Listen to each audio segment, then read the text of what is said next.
the majority party and the leader of the minority party have appointed the following members to represent the National Assembly in the Mediation Committee: the Honorable Daniel Wanyama, CBS MP, the Honorable Omboko Milemba, CBS MP, the Honorable CPA Kuria Kimani, CBS MP, the Honorable Dr. Jackson Kosgei MP, the Honorable Dominic Letipila MP, the Honorable Kwenya Thuku MP, the Honorable Dr. Rico Namoit MP, the Honorable Mark Nyamit MP, the Honorable Dr. Irene Kasalo MP. Honorable members, we shall await the appointment of senators to the Mediation Committee for the committee to be fully constituted for purposes of commencing the mediation process. Once I receive a message from the Senate to that effect, I'll convey it to the House. Thereafter, the Mediation Committee will embark on an attempt to develop a mediated version of the bill in accordance with Article 113 of the Constitution for consideration by the Houses of Parliament. The House is accordingly guided. Honorable members, while I'm still on my feet, allow me to recognize a delegation from the Transitional National Legislature of the Republic of South Sudan. Honorable members, I wish to introduce to you a delegation from the Transitional National Legislature of the Republic of South Sudan seated in the Speaker's row. The delegation comprises the following 6 members of the Parliamentary Service Commission, PSC, of the Transitional National Legislature of South Sudan. 1, Honorable Stephen Ajong Akol, MP, Commissioner and leader of the delegation. Honorable Mary Bicencio Wani, MP, Commissioner. Honorable Regina Joseph Kaba, MP, Commissioner. Honorable Regina Richard Aban, MP, Commissioner. Honorable John Orach Nyiker, MP, Commissioner. And Mr. Dominic Bandima Albert Paul, Commissioner. Honorable members, the delegation, accompanied by 3 senior parliamentary officers, is on a benchmarking visit to our Parliamentary Service Commission to learn about the structure, functions, and operations of the Commission and the Parliament of Kenya. Honorable members, on my behalf and that of the National Assembly, I extend a warm welcome to the delegation, which I had the opportunity to meet this morning, accompanied by Commissioner Faith Gitau and the Commissioner Senator Wamatinga of Nyeri. I wish them fruitful engagements and an enjoyable stay in their second home, Kenya. Their team leader, Stephen Ajong Akol, was with all of us in the Sudan peace process, starting from Machakos to Naivasha, to the historic signing of the Comprehensive Peace Agreement presided over by our late President Kibaki at Nyayo Stadium. So he's one of the heroes of the Sudan. You can acknowledge him again.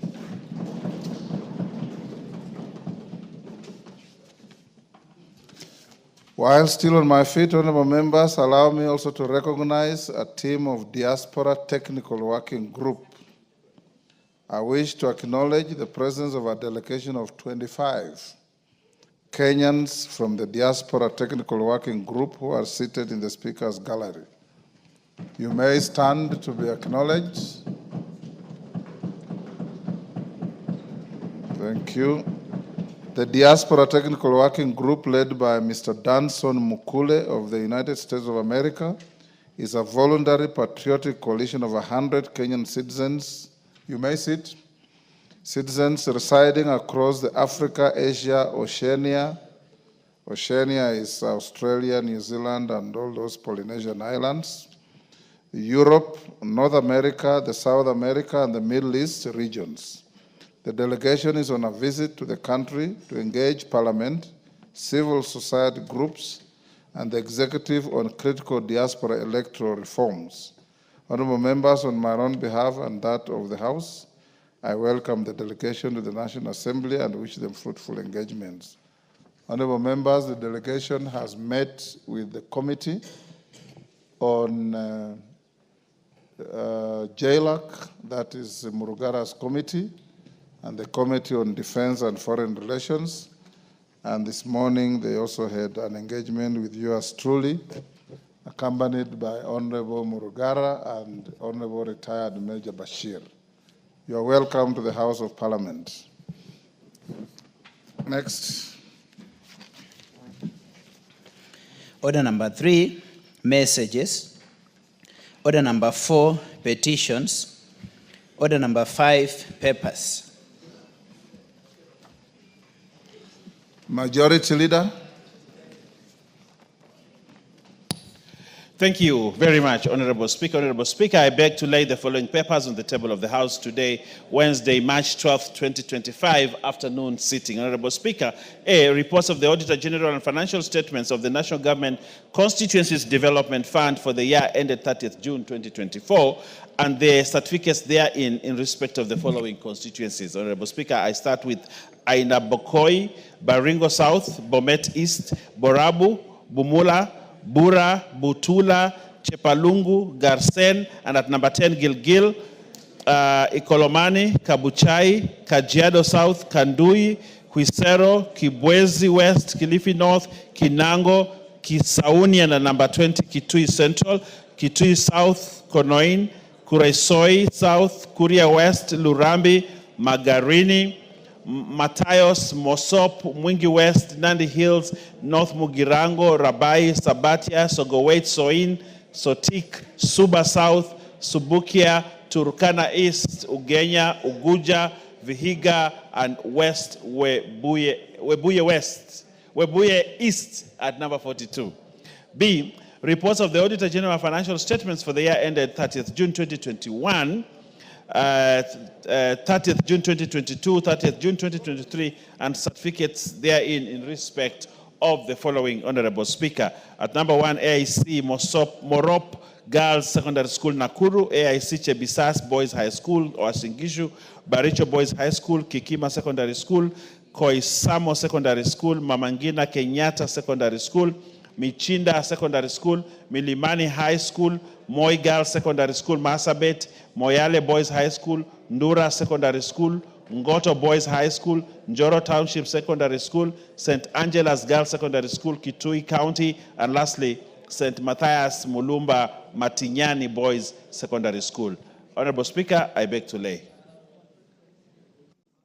Thank you. Chairperson, Committee on Justice and Legal Affairs. Thank you very much, Mr. Speaker. Honorable Speaker, I beg to lay the following paper on the table of the House today, Wednesday, 12th March 2025. Report of the Departmental Committee on Justice and Legal Affairs on its consideration of the Senate amendments to the Houses of Parliament Bicameral Relations Bill, National Assembly Bill number 44 of 2023. I lay. Thank you. Next order.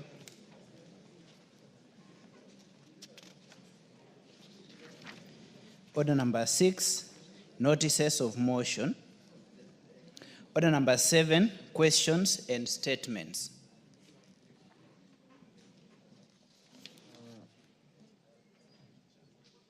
Request for statements. Honorable Mumina Bonaya, Isiolo County. Thank you, Honorable Speaker. Honorable Speaker, I rise to request for a statement regarding delayed operationalization of administrative units in Isiolo County.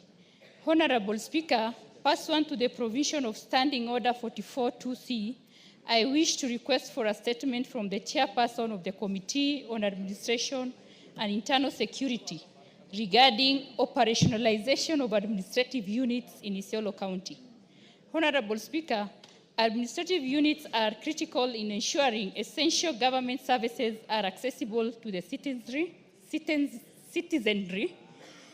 On 17th March 2022, the then Cabinet Secretary for Interior and National Administration, via Gazette Notice number 2969, established several administrative units in Isiolo County to enhance the coordination of the functions of national government.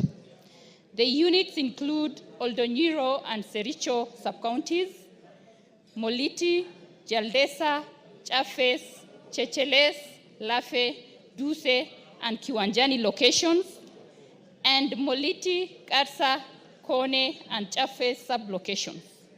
During his visits to Isiolo County in 2022, 2023, and 2024, the former Cabinet Secretary for Interior and National Administration gave an assurance that the administrative units will be operational by end of 2024.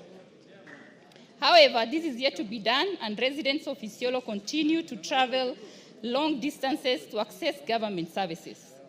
The operationalization of these units will provide an opportunity for socio-economic development through recruitment opportunities for the youth, institutions such as Kenya Defense Forces, National Police Service, Kenya Forest Service, Kenya Wildlife Service, and other government departments.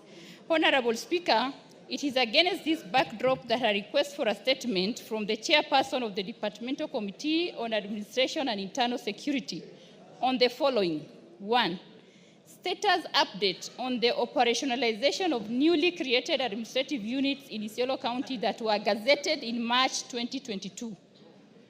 And 2, measures the ministry is taking to fast-track the process, including a clear timeline for their operationalization. Thank you, Honorable Speaker. Thank you. Yes, Julius Sunguli. On the same issue? Go ahead. Julius, next to you. Mr. Speaker, I just want to joyride on the statement, on the request for statement, and ask that when the chairman stands to address the issue, kindly not to limit himself to Isiolo, because this is a matter that is affecting many parts of Kenya, including my own constituency, so that we do not know, we would like to have clear timelines. Some people read these things sometimes in different ways, but I think it's good for the statement to come out clearly that operationalization is due to some aspects that the ministry knows. Because if you limit itself to Isiolo, it may not bring the picture to the whole country. Yes, Bowen.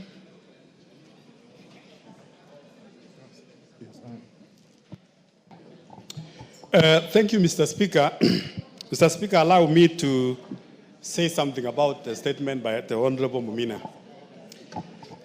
Mr. Speaker, there are so many administrative units.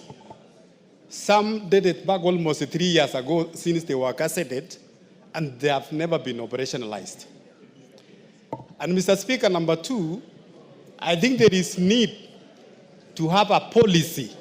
There is need, Mr. Speaker, I want the chair of internal security and the committee, Mr. Speaker, there is need to have a policy for creation of administrative units.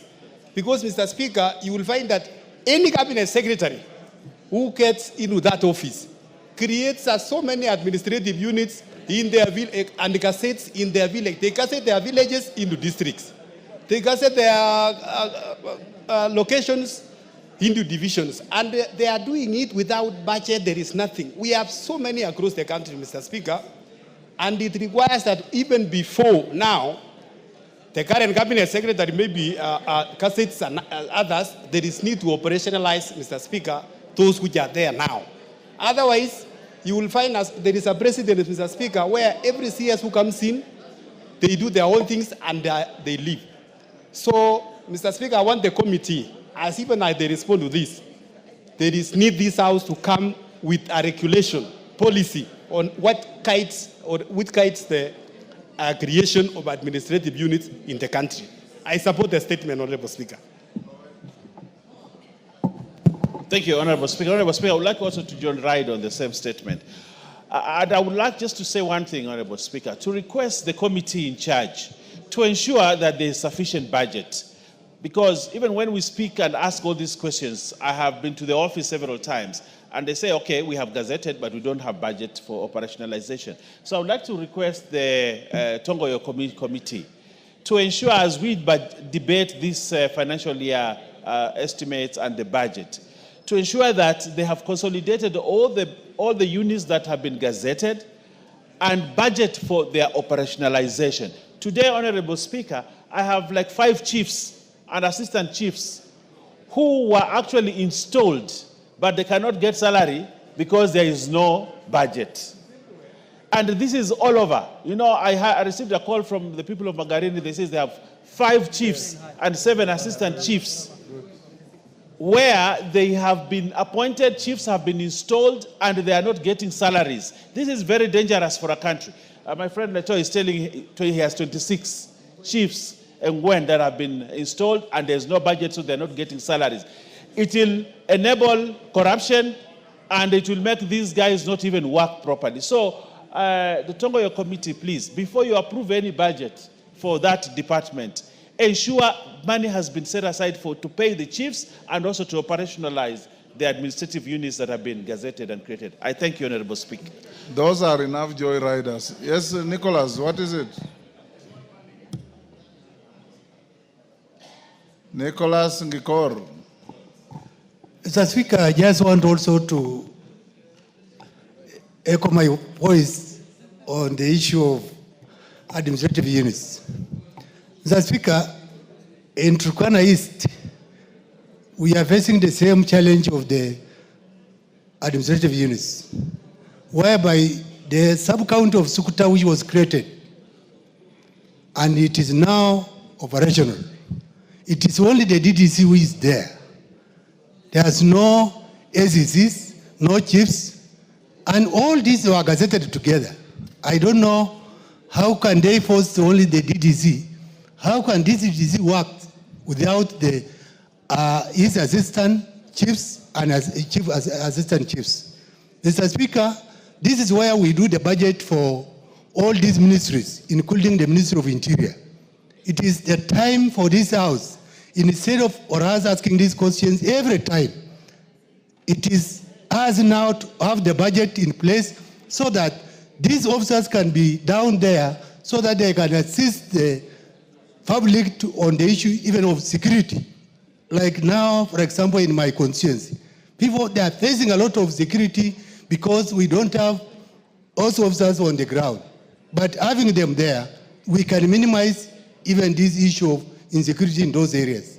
Mr. Speaker, it is an issue which is supposed to be addressed, and we help the public to get services closer to them. Thank you, Mr. Speaker. Thank you. Tongoyo.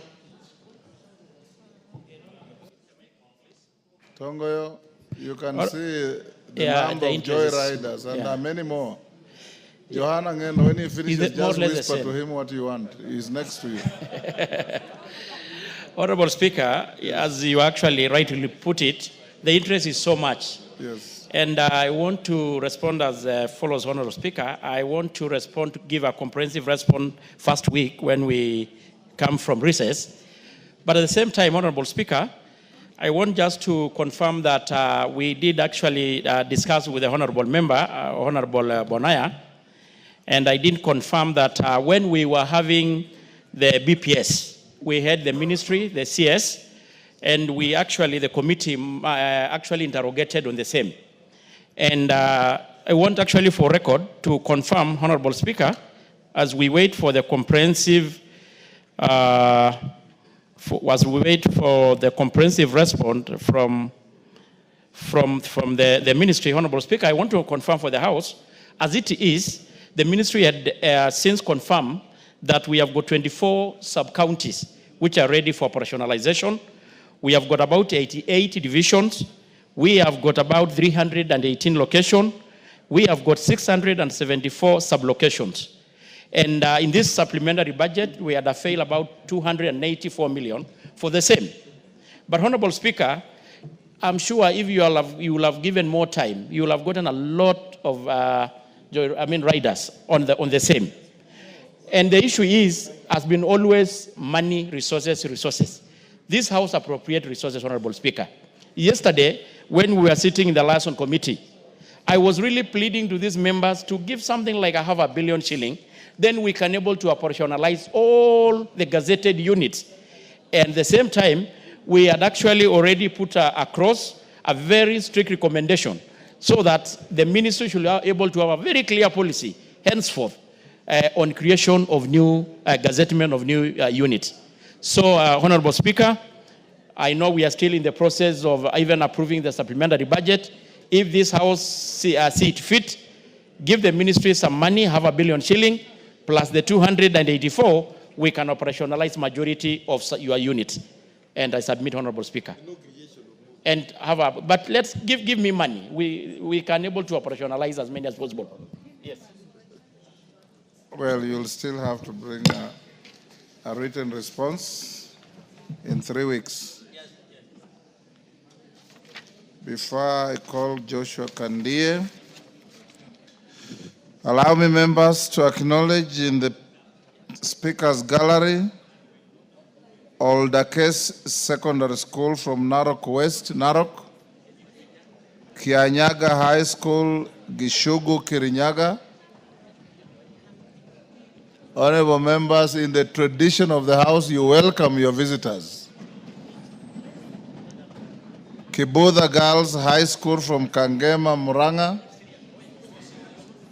AJC Chebisas Girls from Aldai, Nandi.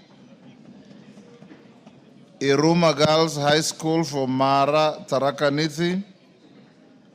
Young Aspiring Leaders Association from Nambale, Busia. I've been asked by the member for Aldai to welcome the school from her constituency. On behalf of the House, welcome all the visitors. Thank you, Honorable Speaker. I stand to welcome the girls. You said the school is actually AIC Chebisas from Aldai constituency, as I also welcome the other students from the other schools.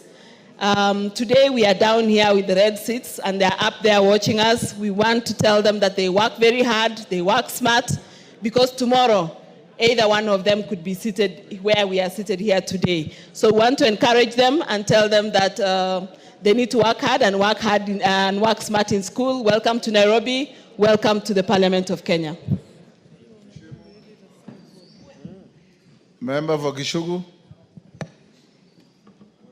Thank you, Honorable Speaker. Let me join Honorable Member for Aldai in welcoming all the students who are visiting Parliament this afternoon, and in particular, Kianyaga High School, which is within my constituency.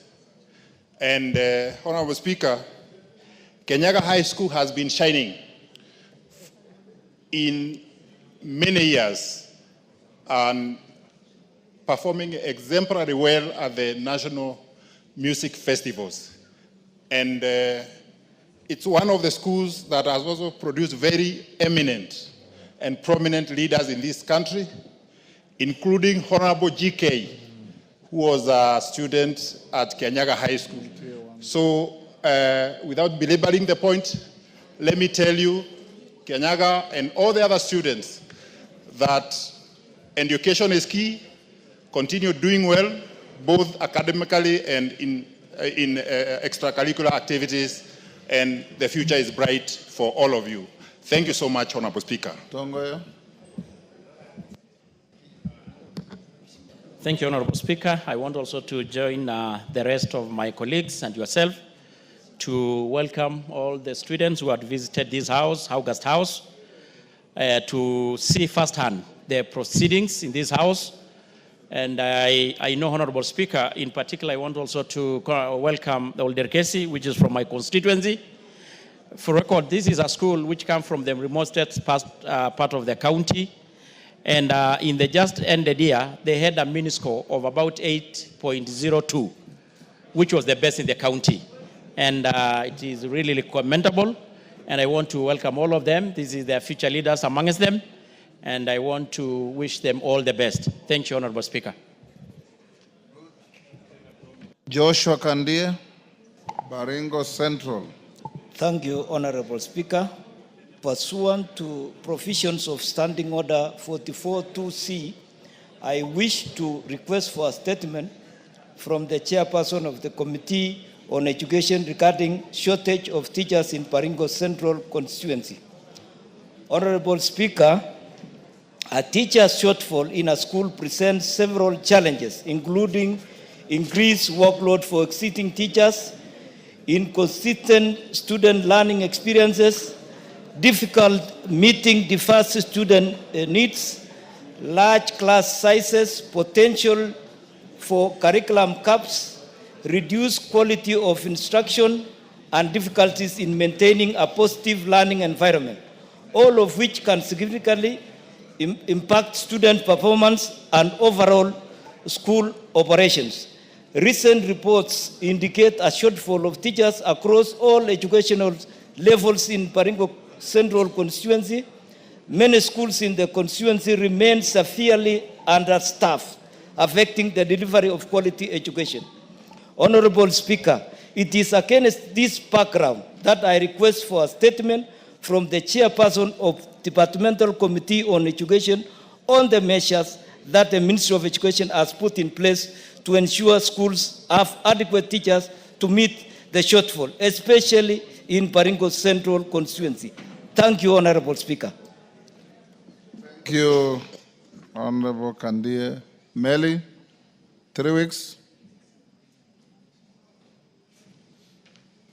Yes, I will respond to it in the next 3 weeks. 3 weeks. Speaker. Thank you. Doris Donya. Doris Donya. Yeah, thank you, Mr. Speaker. I rise to request for a statement regarding the payment of annual bonuses to the tea farmers. Honorable Speaker, pursuant to the provisions of Standing Order 42.2c, I rise to request for a statement from the chairperson of the Departmental Committee on Agriculture and Livestock regarding the payment of annual bonuses to tea farmers. Honorable Speaker, tea farming is a major economic activity in Kenya, contributing significantly to the country's export earnings and providing livelihoods for millions of Kenyans. However, there have been growing concerns and complaints from tea farmers regarding the disparity in the payment of bonuses by factories in various regions. Tea farmers in some regions, such as Kisii County, Nyamira County, and parts of Rift Valley, receive significantly lower bonuses compared to their counterparts in other regions, despite similar input and production levels. This disparity, which is against Kenya Tea Development Agency, that is KTDA dividend payout policy, has caused concerns about fairness, transparency, and equity in the payment system among farmers.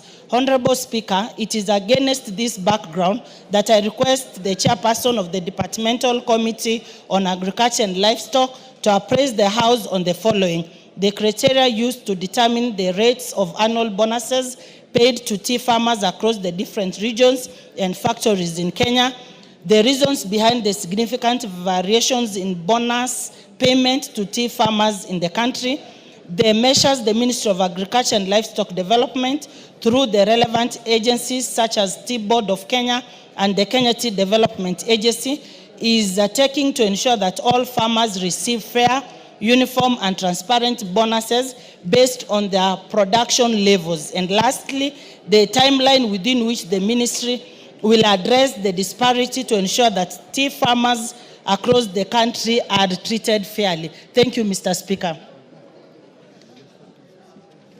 Thank you, Donya. Chair, Agriculture. Majority Leader informed the Chair, Agriculture to bring us a response in 3 weeks. John Kagusha. Thank you, Honorable Speaker. Request for statement regarding acute shortage of blood testing kit donations in the country. Honorable Speaker, pursuant to the provisions of Standing Order 44.2c, I wish to request for a statement from the chairperson of the Departmental Committee on Health regarding the acute shortage of blood testing kits in the country. Honorable Speaker, in the recent past, the Kenya National Blood Transfusion Service, KNBTS, has been facing an acute shortage of essential testing kits used for blood donation, including laboratory reagents and blood bags and blood bag kits for testing and storing donated blood. The lack of essential kits has led to wastage of donated blood, a very critical resource. The crisis, which has led to the shortage of supply of screened blood in the country, if not resolved, could lead to increased cases of death of patients in need of blood transfusion. I dare say, Honorable Speaker, the issue of blood bank depletion is a national security concern. Honorable Speaker, it is against this background that I request for a statement from the chairperson of the Department Committee on Health on the following. 1, report on the measures that the government has put in place to avert a crisis and ensure there are adequate essential testing kits to enable screening of blood donated across the country. 2, what immediate measures is the government taking to ensure uninterrupted provision of screened blood for transfusion to patients, especially those in current need? 3, the long-term measures being put in place to mitigate the risk and ensure constant supply of essential medical testing kits. And 4, measures to adequately facilitate the Kenya National Blood Transfusion Service to carry out its mandate uninterrupted. Thank you, Honorable Speaker. Thank you, Honorable Kagusha. Chair Health. Majority Leader, a response. Majority Leader. Oh, yes, Bukoze? I'm still the chair until tomorrow. Yes. But I'll be the ranking member in that committee. Yes. So we can give a response in 3 weeks' time when Parliament resumes from recess. Thank you, Honorable Bukoze. Next order. No, sorry. Deputy Speaker. Deputy Speaker. Yes, hold on, Deputy Speaker. Yes. Honorable Speaker, Yes, I tend to disagree a little with the Honorable Chair on the number of weeks that he has given. Since this is a very sensitive issue, an issue of health, Honorable Speaker, by the time we are done with 3 weeks, we'll have lost so many patients in the country. Honorable Speaker, I propose that he gives the response as early as this Friday, Honorable Speaker, if you allow. From what he has said, Honorable Kagusha, he ceases being the chairman of that committee tomorrow. He says tomorrow. And the committee has to elect a chairman or a chair. And we are going on recess on Friday after the morning sitting. So you'll just have to bear with us. And I direct that a response be brought on day 1 after the recess. The recess is only 2 weeks. We can bear with that. Are you okay with that? Honorable Speaker, I think because the committee is a going concern, the incoming chair can take up the matter immediately he is elected tomorrow, so that we ensure that we put a bit of pressure as a parliament to executive to ensure that members of this nation are accessing blood services because of the sensitivity of the issue, Honorable Speaker. No problem, Honorable Bukoze, whoever you'll elect chair, ask, yes, Bukoze? Honorable Speaker, I know the issue that is being raised by Honorable Kagusha is critical, but I will indulge him that he allows the transition, the smooth transition, so that we are able to get the answers and give him a satisfactory answer. Because if we are to give him an answer by Friday, I know that he will still complain that that is not satisfactory. Yes. And I want to ask the member that he be patient, and in 3 weeks' time, we'll give him a satisfactory answer. Thank you. 3 weeks. Deputy Speaker. Thank you, Honorable Speaker. Honorable Speaker, pursuant to Standing Order 259D, I wish to make a statement on the remarkable achievements of the Kenya's national women's sevens rugby team, popularly known as the Lionesses. In the recently concluded first and second round of the World Sevens Rugby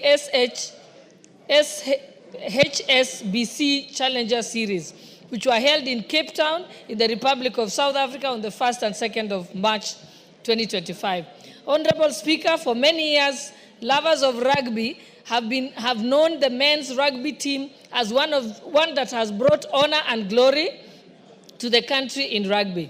It is therefore impressive that the Kenya women's rugby team has been steadily rising to stardom and also bringing sporting glory to the country, as demonstrated in Cape Town during the just concluded World Sevens Rugby HSBC Challenger Series.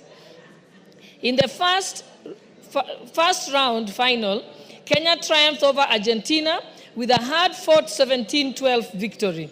Further, in the second round final, Kenya delivered a dominant performance, overwhelming hosts of South Africa with a convincing 17-0 win.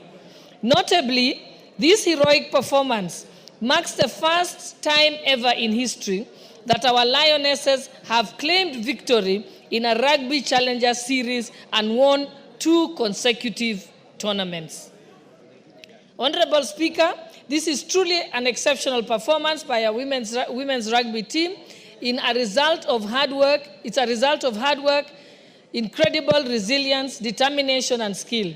Their achievements are even more commendable considering the numerous challenges that our women's rugby team continues to face, including financial constraints, resource limitations, limited visibility. And as you know, Honorable Speaker, they visited Bunge and we were able to provide for them food for a year. And those are some of the obstacles that can potentially hinder the sport growth and advancement. The Lionesses have shown unwavering dedication by overcoming these to excel at a global stage. Honorable Speaker, as we commend our women rugby team for its spectacular performance, it is important to note that in the world of sports, women often face unique challenges and barriers, including unequal opportunities, gender-based discrimination, and inadequate access to healthcare services. Therefore, as parliamentarians, we have a constitutional duty and a responsibility to address these issues head-on and ensure that our girls are empowered to thrive in their chosen sports disciplines without fear of discrimination or prejudice. In this regard, I wish to thank the stakeholders such as Safaricom PLC, who have already come out strongly to support our Lionesses in overcoming some of these hindrances. I urge also more organizations to consider supporting our women's rugby team and other disciplines that feature female sports persons. Honorable Speaker, to our Lionesses, I say this: continue to shine brightly on the rugby field, inspire the next generation of sportswomen, and never forget your worth and value as women. You are a role model and champions of change, and your contributions to our national prides are truly invaluable. Once again, I say hongera kwenyu na endeleeni kukaza mshipi. Asante Lionesses. Thank you, Honorable Speaker. Thank you, David Speaker. We join you in congratulating them as well. Next order. Yes, Donya, what's the point of order? Thank you, Mr. Speaker. I stand on Standing Order 173. There is an accident which has happened to women in this Kenya. And this is a horrible accident. Accident? Yes, a serious one. Where? A serious accident on the Committee of Transport, whereby we have 15 members and there is only one lady. That is an accident, Mr. Speaker. A big one, according to Standing Order 173. One lady, you can imagine, Mr. Speaker, 14 men seated against one woman. They cannot even deliberate. And we applied for this position. So you want to tell us women cannot manage transport committees, yet we are the ones who walk miles to the markets, to the rivers, and then what are you telling us? When we go to social protection, you've put all the women there, then you want us to approve the NADICO report. The men in this house, we need justice. This committee needs to be disbanded, Mr. Speaker. Women's voices should be respected. Yeah? That's why even they are allocating women reps who are serving 4 to 10 constituencies, same allocation of operations as a single member of parliament, Mr. Speaker. This should stop. Women must be respected.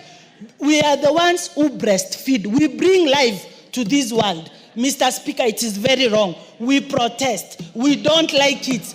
We want balance. We want equity, equity, equity. Thank you, Mr. Speaker. I hear you. Next. I hear you, Donya.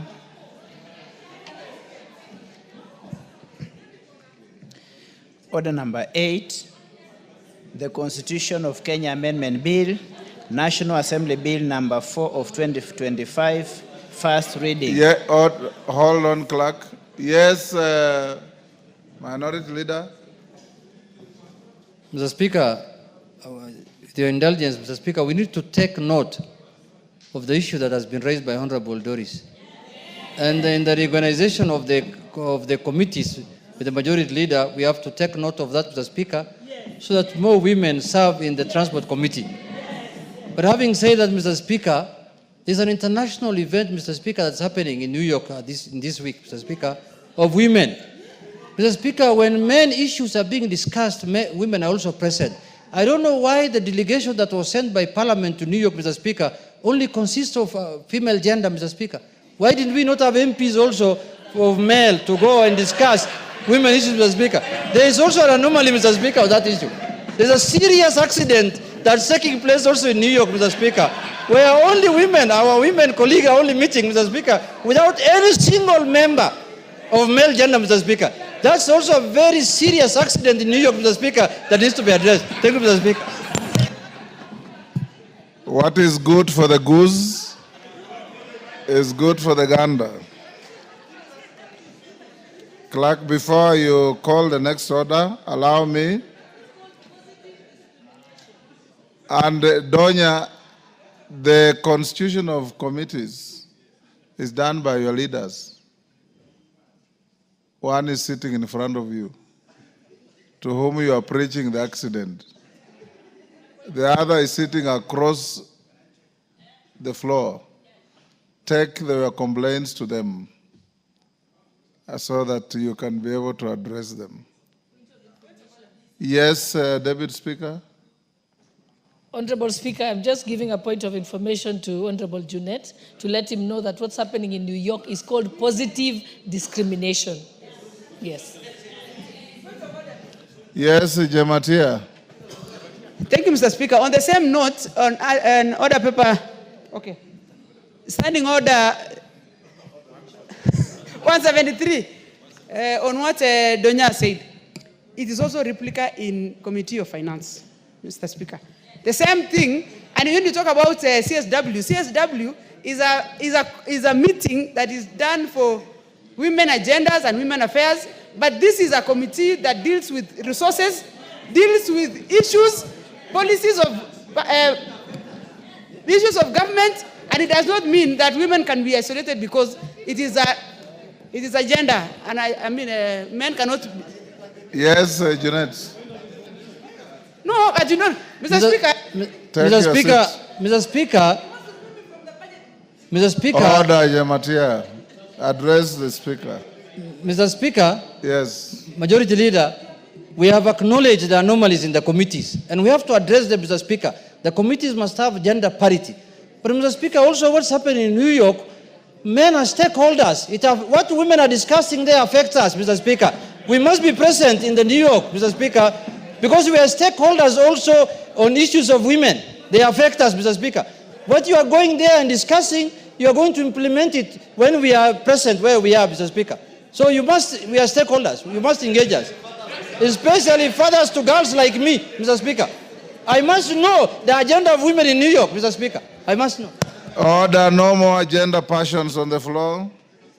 I want to acknowledge the presence of Kirirwa Junior School from Imendi Central, Meru, in the public gallery, and Koelel Forces Academy, Gilgil, Nakuru, in the Speaker's gallery. On my behalf and on your behalf, we welcome the students and their teachers to the House of Parliament. Next order. Order number 8, the Constitution of Kenya Amendment Bill, National Assembly Bill number 4 of 2025, first reading. A bill for an act of Parliament to amend the Constitution of Kenya. Order number 9, motion. Report on the 2025 budget policy statement. Question to be put. Next order.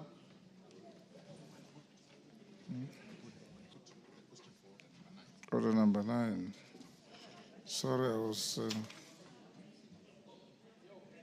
should take your seat first. Members on their feet, take your seats. DK, take your seats.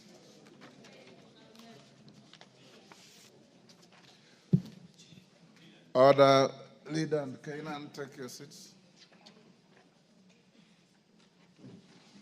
Honorable members, I'll now put the question at order number 9, which is that this House adopts the report of the Liaison Committee on the Budget Policy Statement, BPS, for the financial year 2025-26, and a compendium of departmental committee reports on the 2025 BPS laid on the table of the House on Tuesday, 11th March 2025, and pursuant to the provisions of Section 25(7) of the Public Finance Management Act 2012, and Standing Order 2329 and 10A, approves the Budget Policy Statement BPS for the financial year 2025-26. B, makes the following financial resolutions with respect to the BPS: that the national government budget ceiling be approved at 2,523,774,081,480,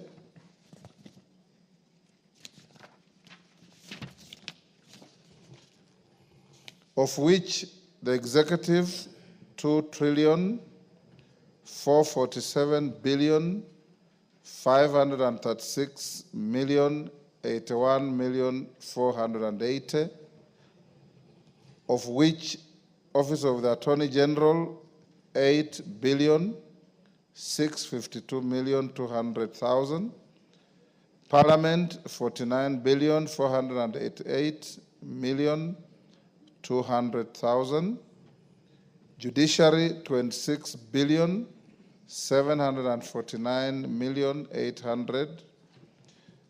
2, that the allocation of county government equitable share be approved at Kenya shillings 405,069,420,197. That consistent with the latest audited and approved revenue for financial year 2020-21, amounting to Kenya shillings 1,570,562,945,14 shillings. The allocation to the equalization fund be set at 7,852,814,725. That the arrears of the equalization fund be set at 2,747,185,275. That the allocation for the county government additional allocations be approved at 69,802,409,623 as per the third schedule, which shall form the basis for the county government additional allocations bill for the financial year 2025-26. That the allocation for the public participation initiatives be approved at Kenya shillings 3 billion. C, resolved that the first and second schedules form the basis for the ceilings for the financial year 2025-2026 budget estimates. D, resolved that once approved by the House, these recommendations shall form the basis for the financial year 2025-2026 budget estimates. E, resolves that consistent with the resolution of the House on the 2025 medium-term debt strategy, the fiscal deficit is maintained at 4.3% of the GDP. F, orders that the first schedule to the order paper forms the basis for the ceilings for the financial year 2025-26 budget estimates. G, makes policy resolutions contained in the second schedule to the order paper, non-financial recommendations relating to the budget policy statement for the financial year 2025-26, and H, makes the necessary adjustments to the schedules. As many as of that opinion say aye. Aye. Will those of the contrary opinion say nay? The ayes have it. Order number 10, the County Government's Additional Allocations Bill, National Assembly Bill number 2 of 2025, second reading. Mover to reply. Majority Leader. Thank you, Honorable Speaker. Allow me, Honorable Speaker, to reply to the County Government Additional Allocations Bill, National Assembly Bill number 2 of 2025. And first, to begin by thanking all the members who contributed to the debate on this bill. Honorable Speaker, as I said in moving, and as many members did observe during debate on this bill, this is the second attempt on the Additional County Allocations Bill after the failed attempt to pass this legislation in the last session of 2024. Honorable Speaker, as many members did allude to, the RMLF funds that were in the bill are not in this published bill. Honorable Speaker, for very good reasons, and that's why we are pleading on the Senate and the Council of Governors to see the logic in allowing this bill to progress as it is, so that our county governments are able to access the tens of billions of additional money that is going to our county governments and to offer services, especially in critical areas like water and sanitation, healthcare, and even to an extent in urban development, especially in the area of sewerage and road infrastructure. Therefore, Honorable Speaker, mine is just to improve on them. I have seen attempts already to try and water down this bill by having another one published in the Senate, Honorable Speaker. But I would really urge them, since this is a money bill, to allow this one to progress into the Senate and allow governors to access money that will help our constituents and the area ward representatives. Honorable Speaker, I was shocked yesterday, or the day before, I was watching a clip on social media where an MCA, I think from Honorable Mburu Kahangara's constituency in Lari, is shedding tears in front of the governor, pleading for resources to be allocated to her ward to at least maintain roads that are impassable.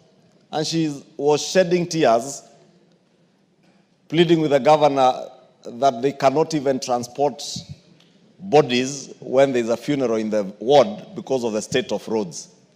And this is a dire state of roads, not in Kiambu County, but across the country.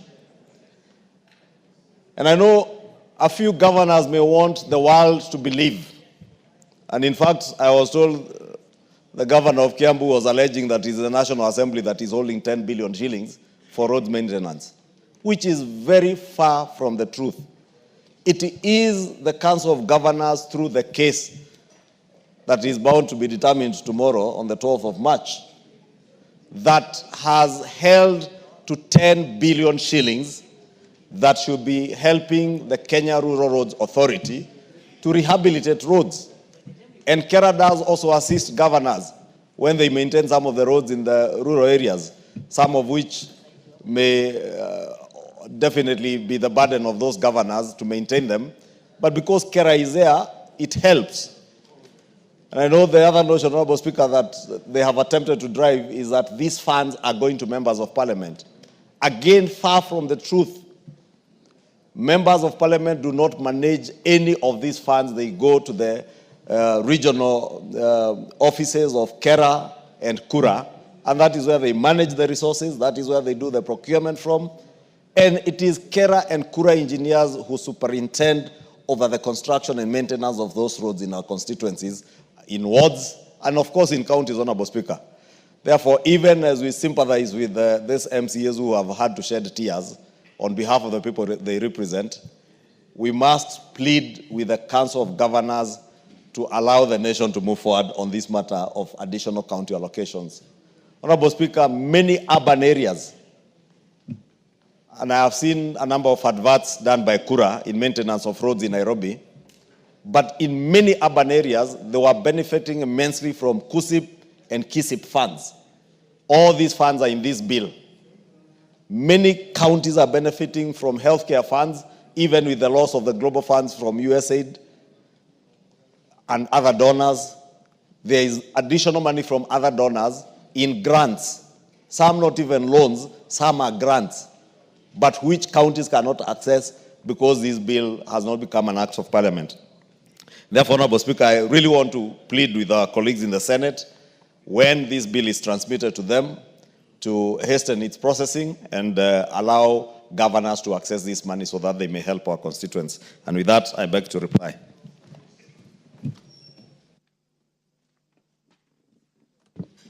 Take your seat, honorable member.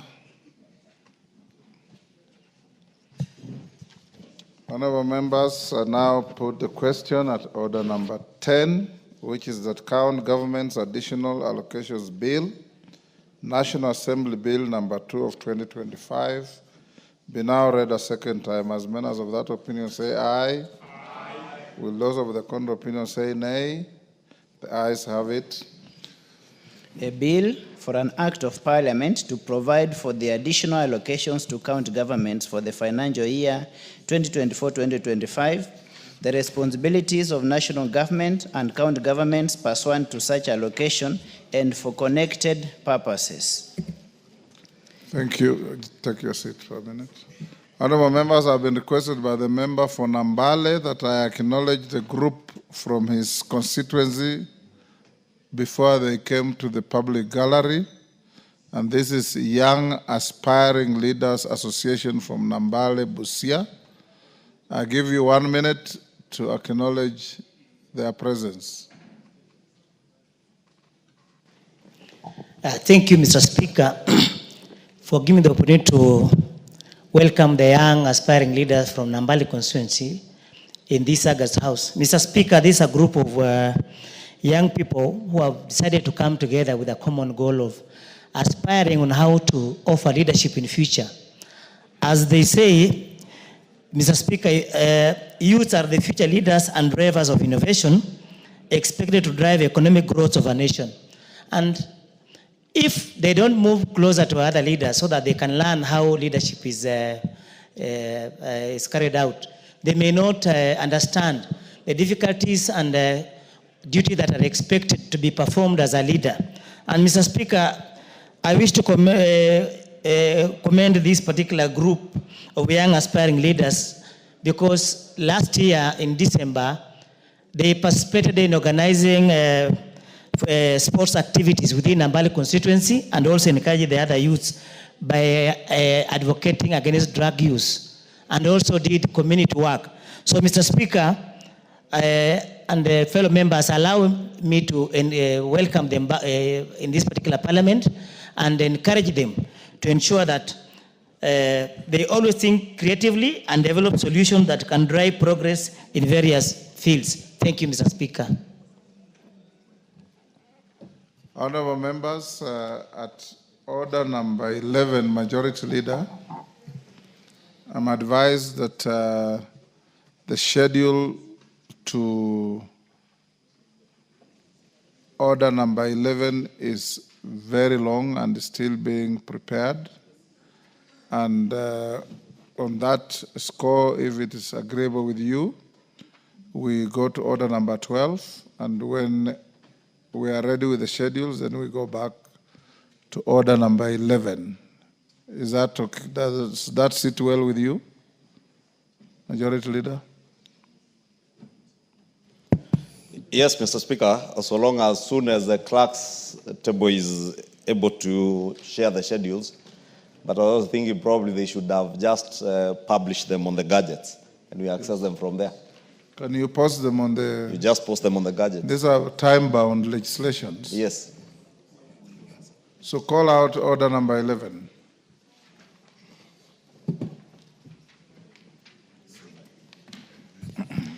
Order number 11, motion Consideration of the second supplementary estimates for the financial year 2024-2025. Chairman Liaison Committee, David Speaker.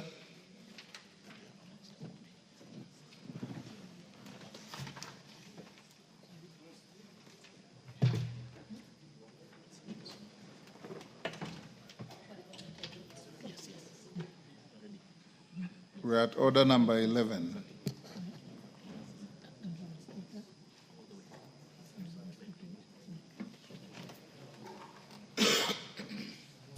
Apologies, Honorable Speaker. Honorable Speaker, I beg to move that this House adopts the report of the Liaison Committee on its consideration of the second supplementary estimates for the financial year 2024-2025 laid on the table of this House on Wednesday, 12th March 2025, and pursuant to the provisions of Article 223 of the Constitution, Section 39 of the Public Finance Management Act 2012, and Standing Order 239, that 1, approve the supplementary estimates 2 for the financial year 2024-2025 as indicated in the schedules to the report. And 2, resolves that the schedules form the basis for the introduction of the Supplementary Appropriations Bill 2025.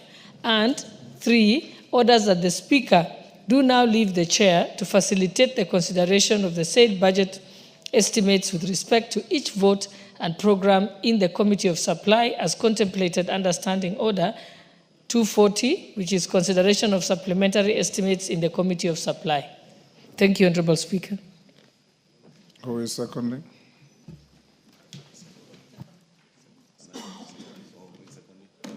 Who is seconding you?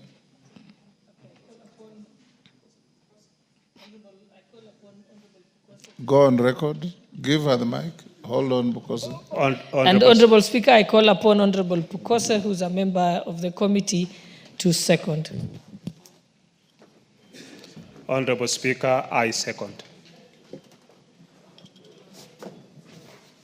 Honorable Ruku, take your seat. Donya, don't get an accident, take your seat.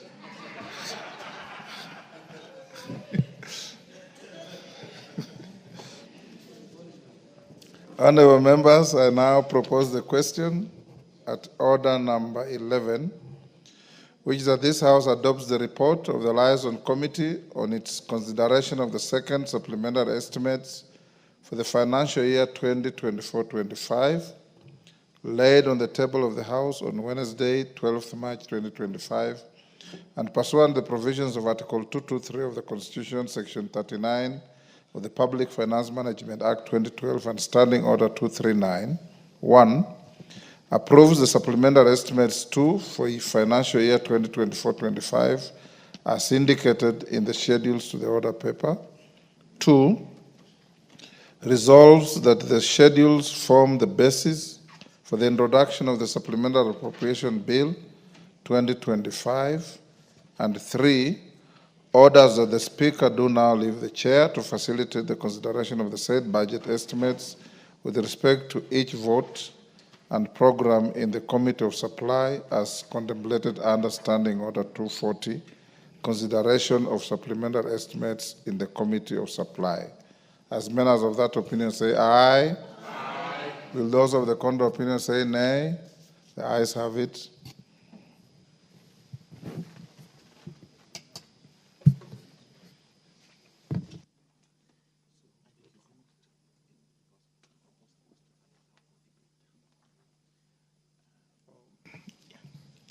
Oh my.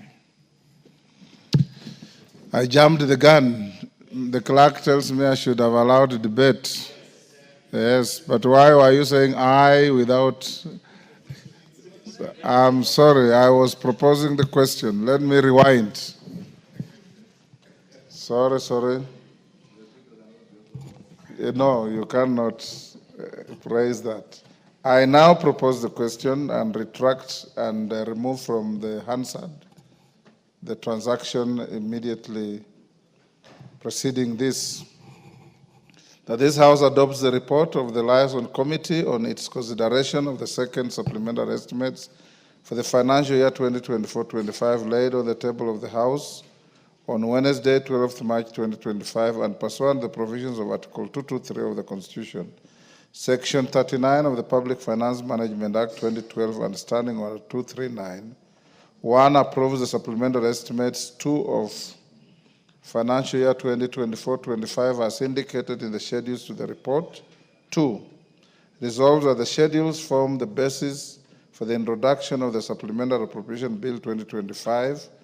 And 3. Orders that the Speaker do now leave the chair, and I suspect that's what made me put the question, to facilitate the consideration of the said budget estimates with respect to each vote and program in the Committee of Supply as contemplated under Standing Order 240, consideration of supplementary estimates in the Committee of Supply.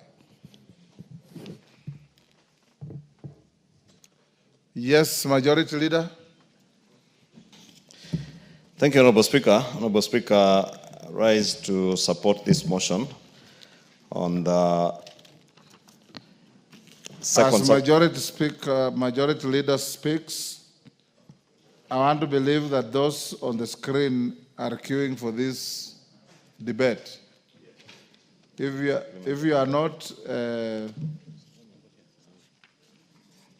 log out so that we follow the list on the screen. Yes, Makalimul, what's the point of order? Yeah, thank you very much, Honorable Speaker.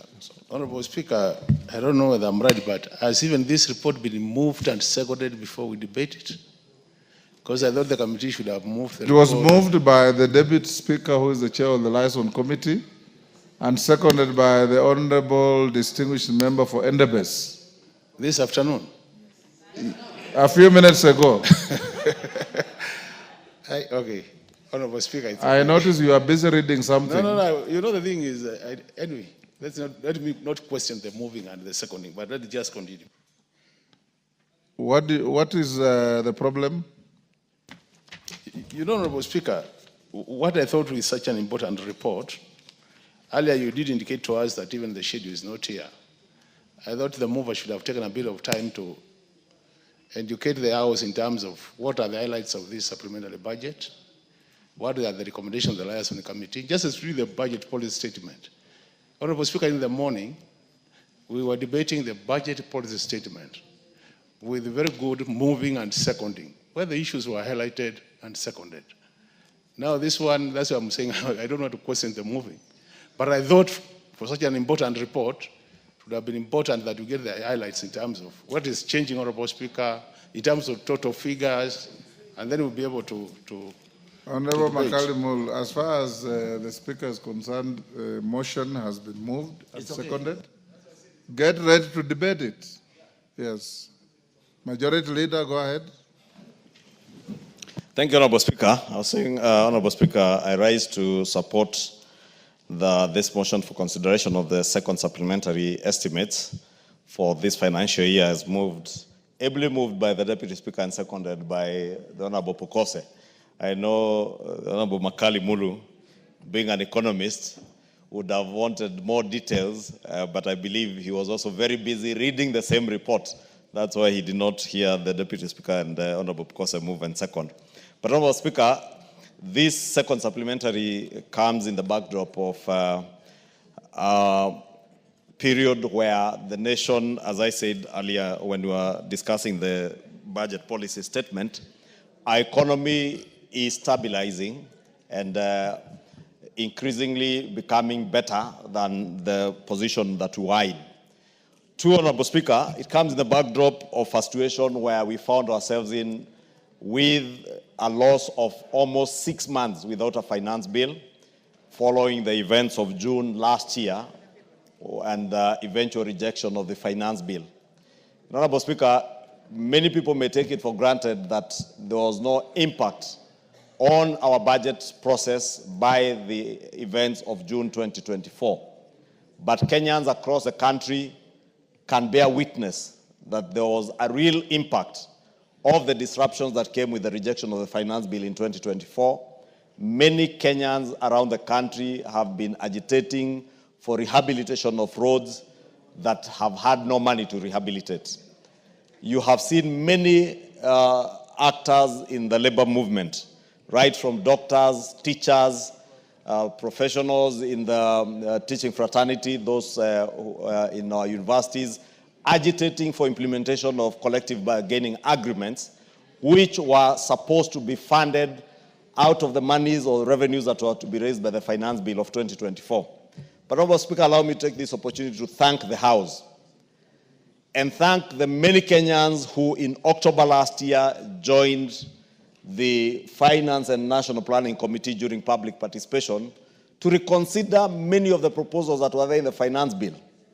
And therefore, we may need to understand that this supplementary too comes in that backdrop of reduced revenues out of the events of June 2024, the belated mobilization of revenues because we did not have a finance bill to mobilize resources, as was expected by the 1st of July 2024. It wasn't until the end of December, because the bills that we passed on the 4th of December commenced to mobilize revenues from the 27th of December. And therefore, we have only mobilized resources for about 2 months, the whole of January and now February. This is only the 2.5 month when we have had the tax measures that we put mobilizing resources. And it is in the backdrop of that, Honourable Speaker, that the National Treasury has had to review the budget of the financial year 2024-2025 so that they're in tandem with the revenues and the reality of the time, because the revenues that were projected at the time we were doing the budget last year were projected with having in mind that we'd have a finance bill that would collect revenues from the 1st of July to the 30th of June this year. But as the case may be, we have only, as I said, been able to collect revenues from January to date. And therefore, you may have, we have now to review the revenue projections. And with the revision of revenue projections, we also have to review the expenditure projections, Honourable Speaker.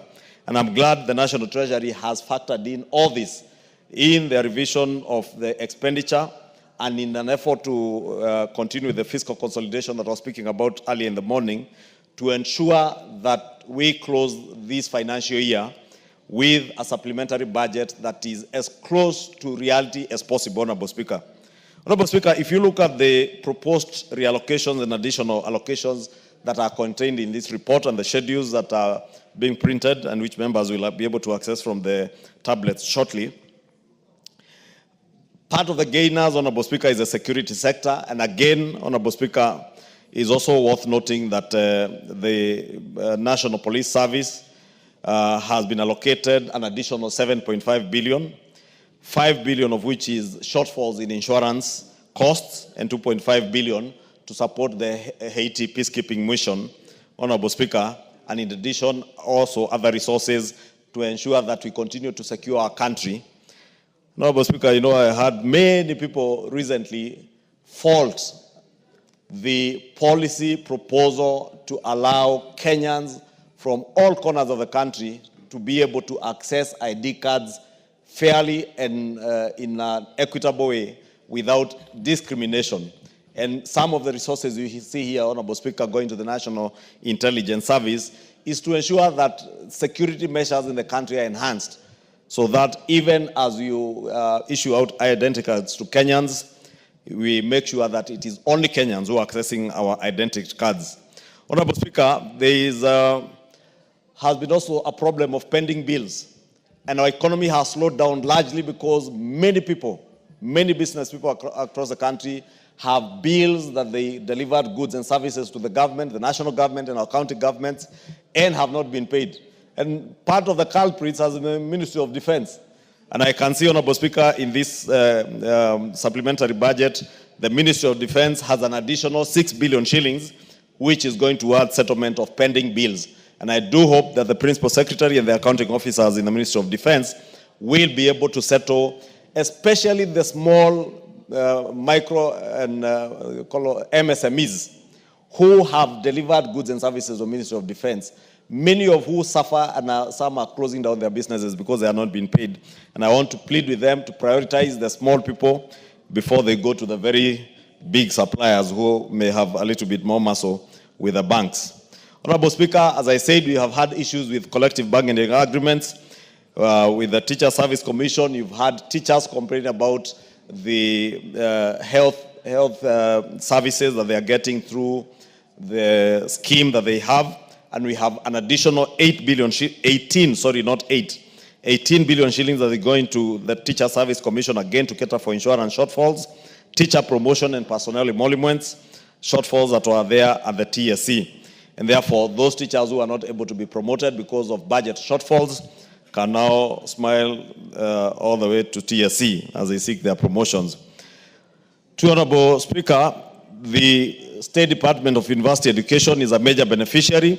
You can see some 16 billion shillings going to the university education, to, among other things, 4.2 billion to implement the university's collective bargaining agreement, the CBA. As I said, you have seen UASU and other university dons even coming to petition Parliament at the gates of Parliament and demonstrating in town, agitating for implementation of the CBA agreement. Therefore, there is that 4.2 billion shillings to ensure that the State Department for University Education honors the CBA agreement that they entered into. There are also upward revisions that mostly relate to A&A.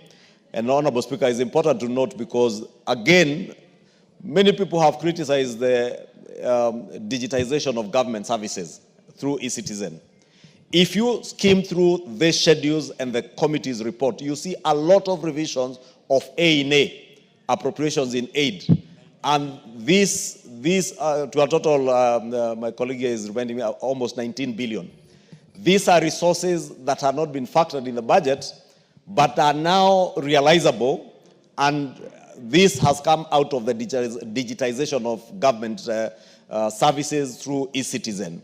And through this digitization, Honorable Speaker, many institutions of government, many agencies of government, ministries and departments are now able to get more resources in A&A. And this is the upward mobility, you say, of A&A in the State Department of Universities and others, Honorable Speaker.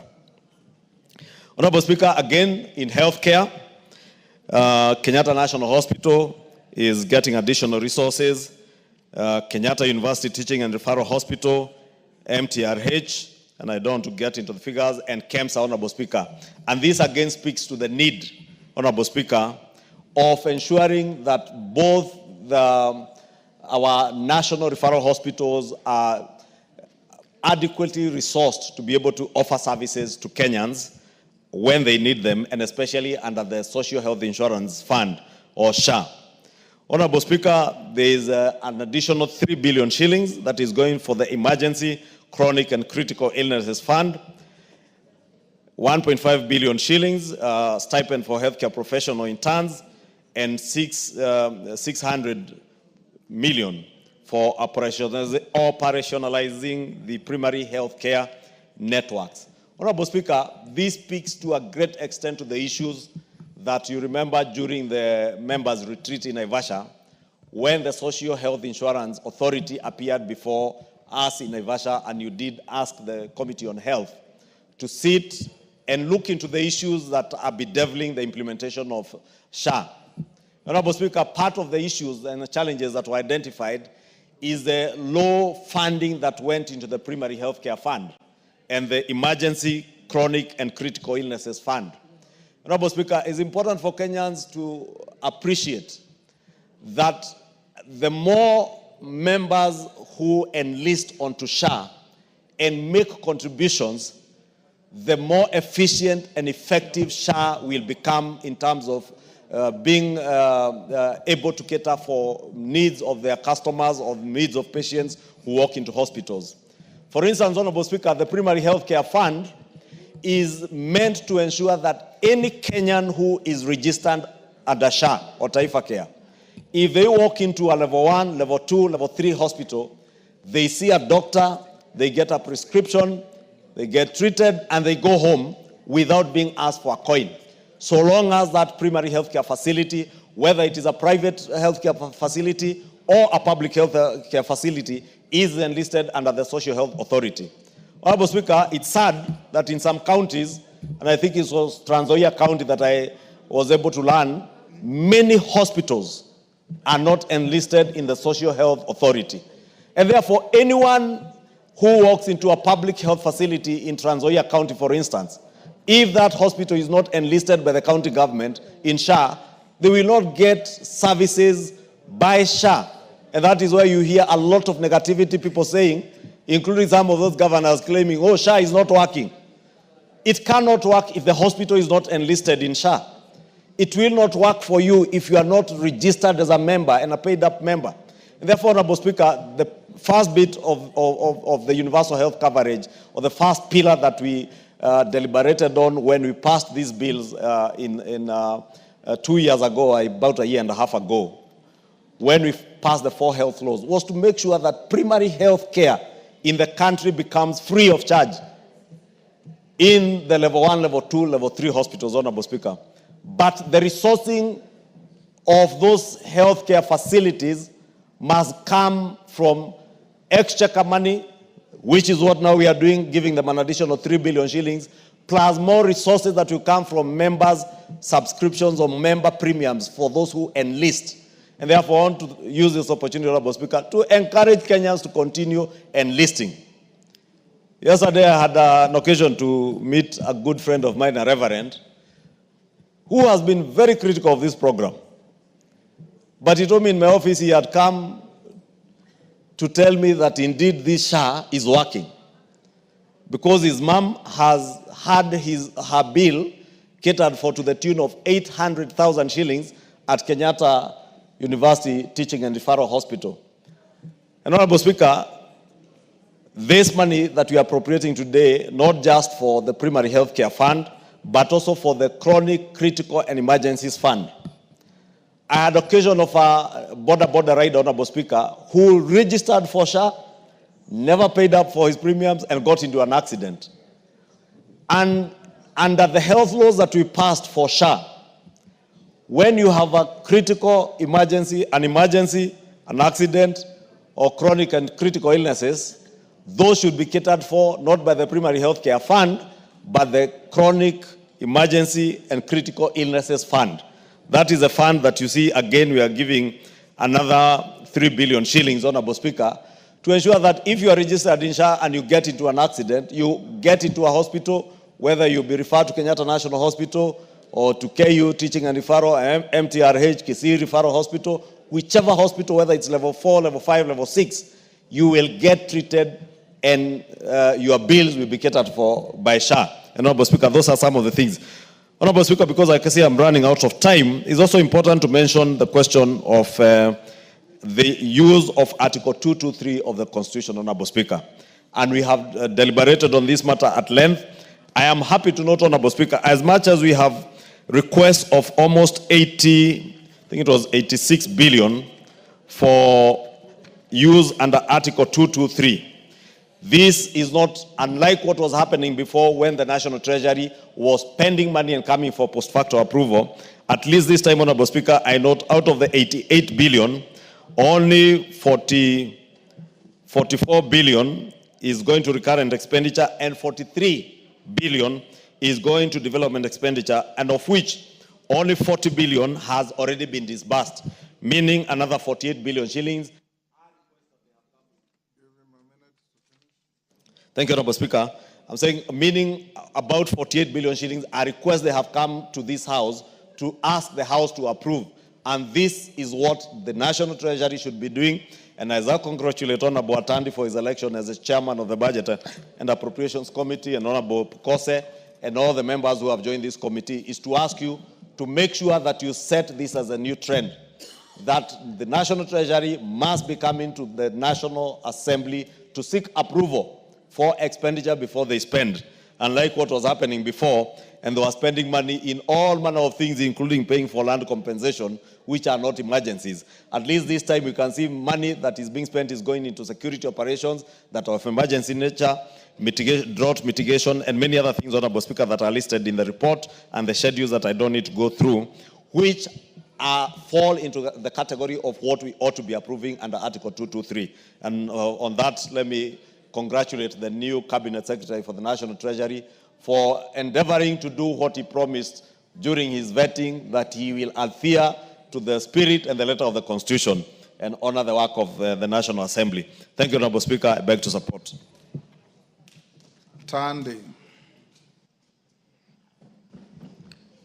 Thank you, Honorable Speaker. Honorable Speaker, before I make my submissions on the supplementary estimates 2, let me first of all take this opportunity to thank the Almighty God for enabling me to be the chair of Budget and Appropriations Committee, taking over from the very able and competent Kiaru MP NDINDI NYORO. Honorable Speaker, I want to say that since the constitution of the broad-based government, the president has continued to do things that have continued to confound many Kenyans. One of the things that the president has done, Honorable Speaker, first of all, is to reorganize government and to bring some of us into cabinet. Honorable Speaker, when you attended the burial of the late CDF General Ogola, Honorable Speaker, you were present. When I challenged the president that there are certain positions in this country, Honorable Speaker, that have never been held by certain members of certain communities. And Honorable Speaker, as the majority leader has rightfully said, today we have the Cabinet Minister for Finance being the Honorable John Mbadi. That is a big milestone, Honorable Speaker, something that has never happened since independence. Honorable Speaker, today, again, I break the record as the first man from that region to chair Budget and Appropriations Committee. Honorable Speaker, this is a very big milestone that, first of all, I would like to thank the President of the Republic of Kenya for his bold leadership and for ensuring that whatever he says, he acts whatever he says. And when the President said that he wants to unite the country, Honorable Speaker, this is the real evidence that the President is really uniting the country. Second, Honorable Speaker, my party, the ODM, Orange Democratic Movement Party, and the leadership. Honorable Speaker, you know Baba is always present. And so I want to thank Baba for this opportunity. The leadership of this House, Honorable Speaker, Honorable Junet Mohammed is here, Honorable Speaker. Let me confess, Honorable Speaker, that Junet is the person who reorganizes our Zimio side. And for me to sit here, Honorable Speaker, it is the confidence that the Junet Mohammed has in me that has allowed me to chair this committee. Honorable Speaker, these are things that must go on record even before I start work. Honorable Speaker, I don't want to say much more from there, but just to make a few remarks on the supplementary estimates before the House. Honorable Speaker, the reality of the matter is that these estimates are before the House at the moment when the economy is stabilizing. This is something that I need to repeat for everybody to hear. That the truth of the matter is that the economy is stabilizing and these estimates are before the House at the correct time. One of the evidence that the economy is stabilizing, Honorable Speaker, is that prices of basic food has come down. Inflation has moved from as high rate in 2024 of 10%, we are talking about 3.5% as at February. Honorable Speaker, Honorable Speaker, also, our Kenya shilling has stabilized against major currencies, and especially the dollar, and evidence that the economy is doing very well. Honorable Speaker, fuel prices have also come down, and these three factors have given me the confidence that we are actually doing well and we are on the right track as a country. Honorable Speaker, one of the things that has been achieved, courtesy of these developments, is that we are having low food prices.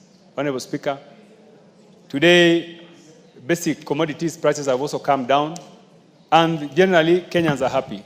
But let me say, Honorable Speaker, that some of this, the factors that have led to this success is, one, investments in agriculture.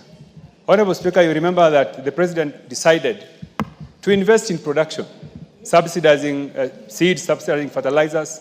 This has led into what now we are calling sufficient food production and low pricing.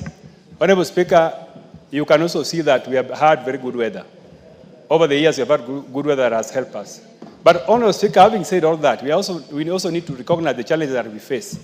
One of the challenges that we face, and which is captured in the supplementary estimates, is the piling of our debt. And we are spending so much money in paying our debts as they mature. This is going to be a very big problem as we go on. And also, there's also pressure for expenditures. Honorable Speaker, when I sat in the budget committee last time, all sectors are looking for resources. The road sector is looking for resources. The education sector is looking for resources. The health sector. So this pressure for resources is going to be a very big challenge for us. And therefore, as a House, we must look for ways in which we are going to raise our own resources to be able to fund some of these demands. Honorable Speaker, let me take this opportunity to thank the Liaison Committee, led by the able Deputy Speaker. Honorable Speaker, through your ruling, and to help the House make progress, pending the composition of the Budget and Appropriations Committee, you decided that this supplementary budget be handled by the Liaison Committee. Honorable Speaker, I can confirm that the committee has done a very good job. They have been able to listen to Kenyans and committees, and the report that is before the House has the full support of me as the chairman of Budget Committee and members of my committee. As a matter of fact, Honorable Speaker, during our meeting in the morning, we were briefed on the progress of the supplementary estimates, and we were convinced that the committee has done a very good job. Honorable Speaker, as I wind up, I would like to say that that there have been concerns have been raised in this House concerning the manner in which previous committees have allocated resources. Honorable Speaker, this is something that I'm well aware of, and the only thing I want to promise the country is that I'm going to preside over sharing of public resources in a manner that respects diversity of the country, in a manner that respects equity, and that each and every section of the country is going to benefit from the resources. Honorable Speaker, this is an assurance I want to give, and with the support of members of this House, I am sure that we are going to succeed. Honorable Speaker, thank you. I support. Thank you, Chair Budget Bowen.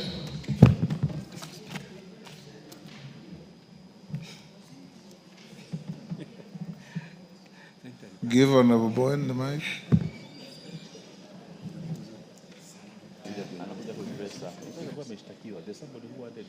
Give him the mic. You are giving. Thank you, Mr. Speaker, for giving me this opportunity to support the supplementary budget estimate number 2 of 2024-25, Honorable Speaker. Honorable Speaker, budgets are projections. That's why quarterly we review, because based on the revenue performance, on how the KRA are collecting, and that's why we keep on revising our programs and the budgets.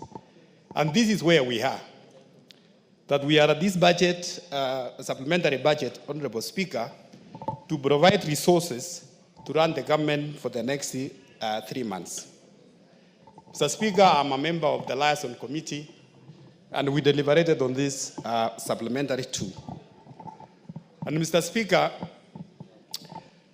you will find that, Mr. Speaker, as a country, we are operating at a very difficult time, given especially when the finance bill, when we lost the finance bill, Honorable Speaker, through the Gen Z demonstrations and all what we experienced in the country.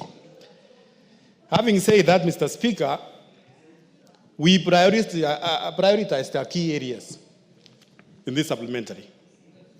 Mr. Speaker, we prioritized the education sector because of the teachers which the government even employed. Some of them, they were interns, and in the past we were not able to absorb all of them.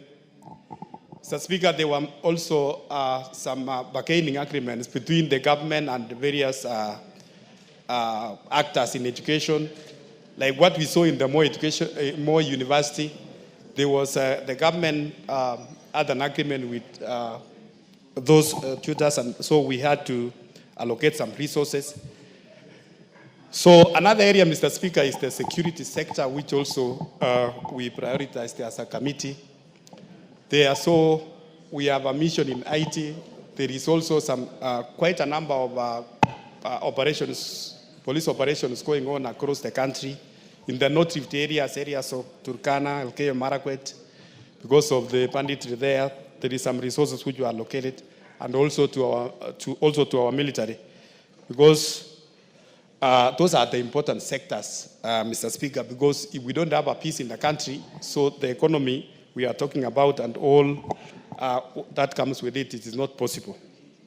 Mr. Speaker, there are many roads in the country which are stalled. We have so many roads across the country, and in this supplementary also, we were able to prioritize to make sure that our contractors goes back again to work. It might not be everywhere, but we make sure that we resource the ministry so that they can allow some of the contractors to go back and especially to finish up or to continue with those roads as we prepare a rainy season, Honorable Speaker.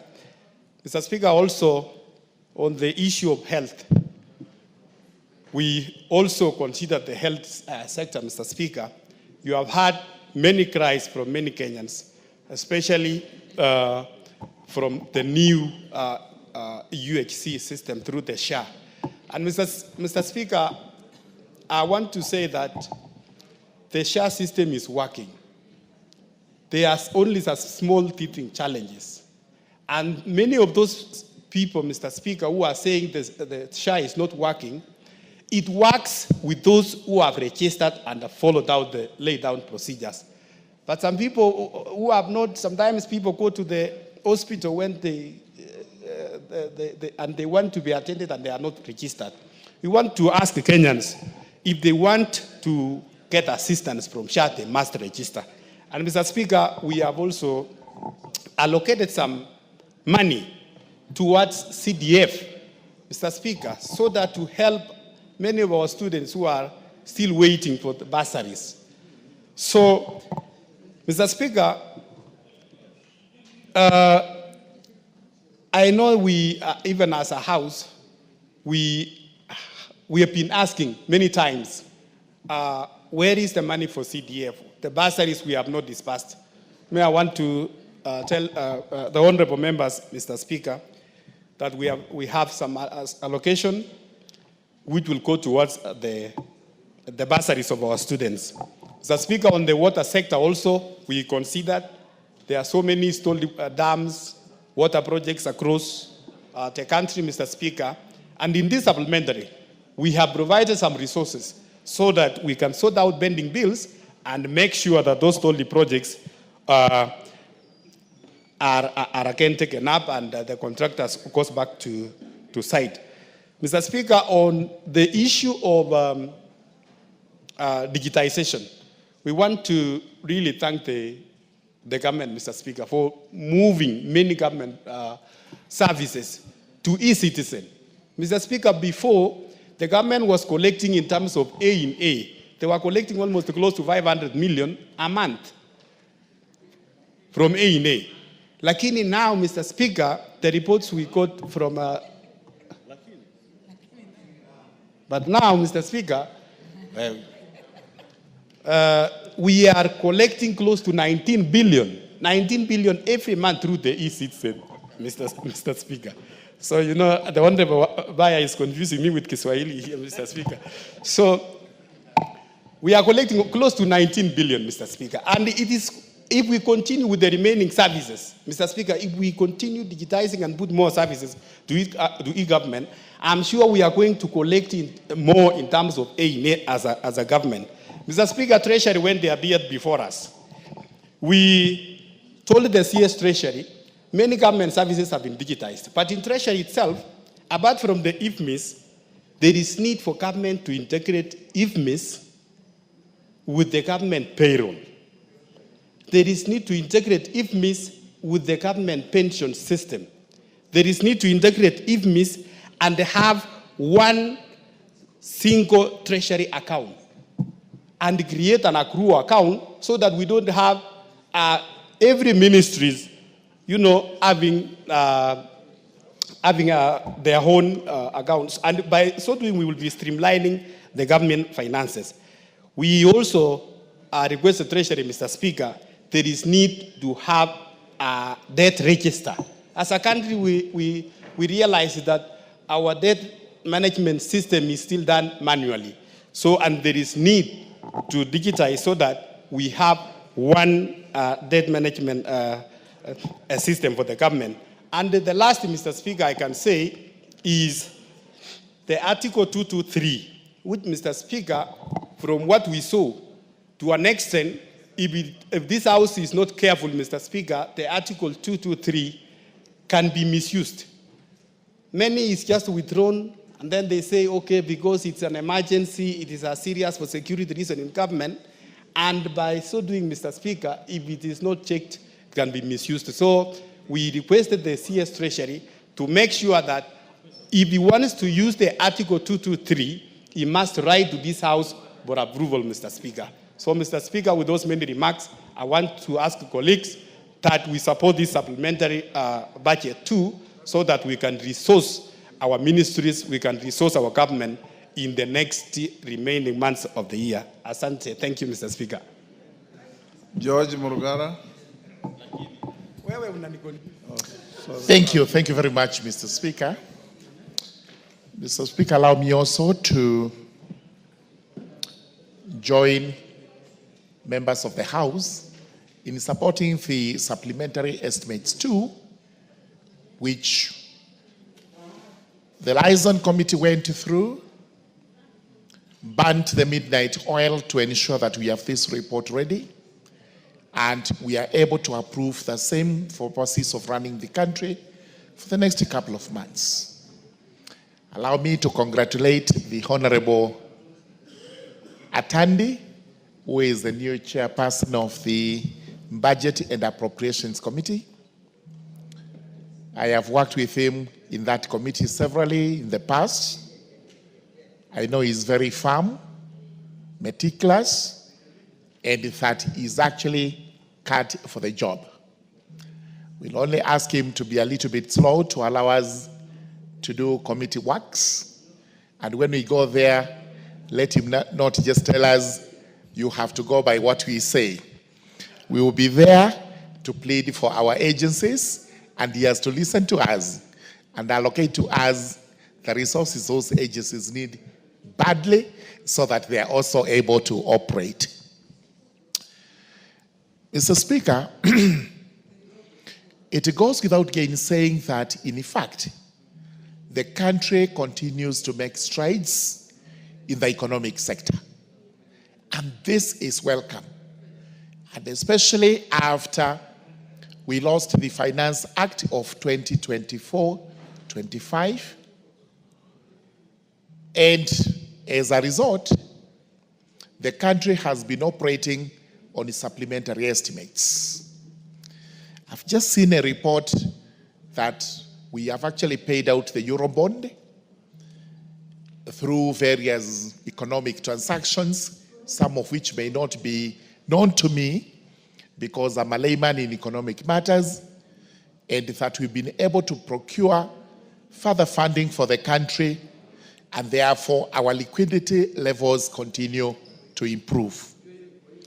As we pass this supplementary, mine would be to ask the Treasury, the National Treasury, the Committee on Budget and Appropriations, that let us consider the entire country for development, even if not equally, but equitably. We know very well that in the last few days, we had mamas in the House, and those mamas came along when we were shown figures regarding how budgets were applied to various parts of the country. We cannot say by any iota of speech that this was equitable, because possibly it was done in a very covert manner, that this was behind our backs. We didn't know what was being done because it was covered, but now it is coming to light that there would be skewed allocation of resources to favor certain regions against others. Let Treasury now come up, and especially for the rural marginalized constituencies, including my own constituency of Tharaka, we need to see resources being allocated so that we can also develop and catch up with those other areas that are actually developed in the country. We need to see resources going to energy. We have allocated resources both in the supplementary and the BPS. Areas that are down in connectivity, their percentages are too low, must be looked at. We have areas that need to be watered. Our level of water availability is not the same in as much as water is devolved. The policy of water, the budgeting for water is actually done by the national government, and it should reign on even county governments to ensure there is equity when it comes to water supply in the various areas. Roads, we cannot debate this without mentioning roads. That it cannot be that only certain areas would be developed in terms of road network when others are left behind. As we look forward to the next BPS, which is going to be the budget for the year 2025-2026, we want to see equity in there, such that areas that do not enjoy tarmac roads are actually allocated sufficient money to start having tarmac roads. Because it is not fair to see areas almost 100% networked with tarmac and other areas with almost zero. That cannot be fair, that cannot be just, that cannot be equity in any way. Allow me to speak for some of the agencies that are under justice and legal affairs, including the judiciary, which is an arm of the government. I wish to thank the Liaison Committee because it has made certain provisions out of the way to ensure that judiciary is well funded, both in this supplementary and in the BPS.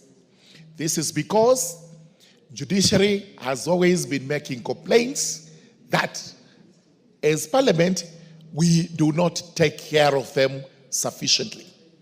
That the lion's share of the budget goes to the executive, then it is followed by this House, and they say we are a little bit selfish when we are allocating ourselves that money, and we give them what they consider to be paltry, insufficient.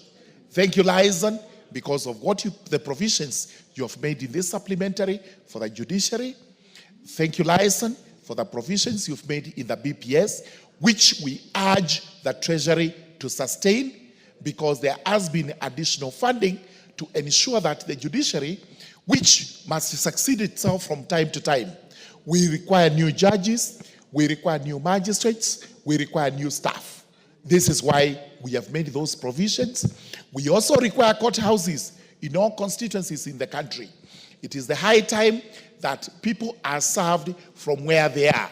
You do not have to walk long distances to acquire legal services or judicial services or court services. Let services for the courts go as near as they can to the people. And this was across all the other agencies, including some in the state law department, others like the DPP, the ESCC, and even the witness protection. They talked a lot about devolution, going to the counties so that they are also visible there, so that they are also able to actually render services there. So with those remarks, I do support the supplementary estimates too, and I urge the House to actually pass the motion.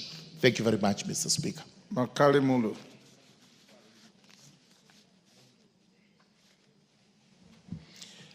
Yeah, thank you so much, Honorable Speaker, for this opportunity, so that I add my voice to this important debate on the second supplementary estimates. Honorable Speaker, I want to start by appreciating the work which has been done by the Liaison Committee in terms of processing these supplementary estimates. Honorable Speaker, I'm very happy that the Liaison Committee got a chance to do this processing, because in the past, when they have appeared, when the chairs have appeared before the committee, they have always complained that it's a committee which reduces their budgets.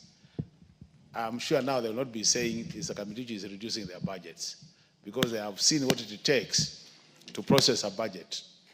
You procedurally look at the bigger picture, not the departmental picture, which my friend Honorable Murogari is focusing on. But I'm very happy that you have managed to go through this. But even as I say that, Honorable Speaker, I just want to make the following observations. If you look at Article 223 of the Constitution, is where the issues of supplementary estimates are anchored. And normally, there are two key areas which you consider when you are dealing with the supplementary budget. The reason why we have supplementary budget, Honorable Speaker, is to address issues of unplanned activities, which are critical for nation building. The second one, Honorable Speaker, is issues of emergencies. And anytime we process a supplementary budget, those are things you should be considering. But over time, Honorable Speaker, there has been a problem with the way we have been processing our supplementary budget. And if you look at the past reports, and most of reports of the Budget and Appropriations Committee, you realize that these things have been captured many times. One of the key areas where we have raised issues of concern, Honorable Speaker, has been the issue of development budget. Honorable Speaker, the Public Finance Management Act provides that at least you should have a ratio of 70% recurrent, 30% development. And in many cases, you realize that when we are doing the annual estimates, we would, to some extent, try to adhere to those ratios. But now, when we start working on the supplementary budgets, Honorable Speaker, in many times, what suffers is the development budget. And in most cases, as we close the year, Honorable Speaker, you realize that the development budget has been reduced to a level which cannot sustain serious economic growth. And I think, Honorable Speaker, this is a matter the House needs to take very serious, so that even as we process these budgets, Honorable Speaker, we ensure that we don't allow serious reduction of development budget unless you don't want to grow the economy. So that's the one area I thought, Honorable Speaker, I need to mention. The other area, Honorable Speaker, which is critical because I've looked at this supplementary budget, is the issue of public participation, Honorable Speaker. Honorable Speaker, public participation, just to mention the issue where it is said, Honorable Speaker, was actually allowed in this House so that when we go out there and interact with the Kenyans in different counties, it doesn't become just like a case where we go talk to people and we don't do anything as Parliament. So as an assembly, we did agree that it's important the executive allows some resources so that when Parliament goes out for public participation, Parliament can be able to include some projects of public interest into the budget, which will not be captured by the executive. It's on the basis of that, Honorable Speaker, that we introduce the public participation resources. But over time, they have been abused. And I saw, Honorable Speaker, the debate yesterday about public participation. And I want to say, over time, Honorable Speaker, because I've sat in this committee for long, Honorable Speaker, we have made sure that every 5 years, a term of 5 years, none of the counties goes without being visited by the budget committee. And initially, the allocation has been always 100 million for each county. So I want to challenge my colleagues to say which county has never been visited within 5 years so that they get their public participation money. But of late, Honorable Speaker, there is a tendency whereby even after putting the money for public participation, we end up removing the same resources during supplementary estimates. And I think really the House, Honorable Speaker, should be able to defend the position that money which has been allocated for public participation by this House should never be reduced during supplementary estimates. Honorable Speaker, the other bit relating to that is a situation whereby I think out there, because they know we have some amount, like now, if you look at the BPS, you have allowed about 3 billion for public participation. So, Honorable Speaker, you will not be able to understand. Come the annual estimates and you find we have 10 billion for public participation. You ask yourself, where does it come? And Honorable Speaker, I don't want to go into details, but if that is required, because I've been in this committee for long, I can provide those details, Honorable Speaker. So we're just saying as a House, we must protect the money for public participation so that we achieve our goal as a Parliament, so that we also see to be doing something in budget making. The other issue, Honorable Speaker, is important, is the issue of misuse of the emergency bit, Honorable Speaker. And I like what the majority leader has said, Honorable Speaker. We've seen many times when the Treasury goes out of their way to use Article 223 to fund activities which can never be categorized as emergency, Honorable Speaker. And I think as a House, we need to guard that position that When it comes to emergency matters, 223 should only be workers in this country. The health workers are complaining. University funding is a problem. Sure, we're having challenges in terms of financing, more so the critical area and the primary health care. It is important we put more resources in these social sectors because they form the foundation for proper economic development. With those many remarks, Honorable Speaker, I support. Innocent Mugabe is nowhere. Owen Bayer.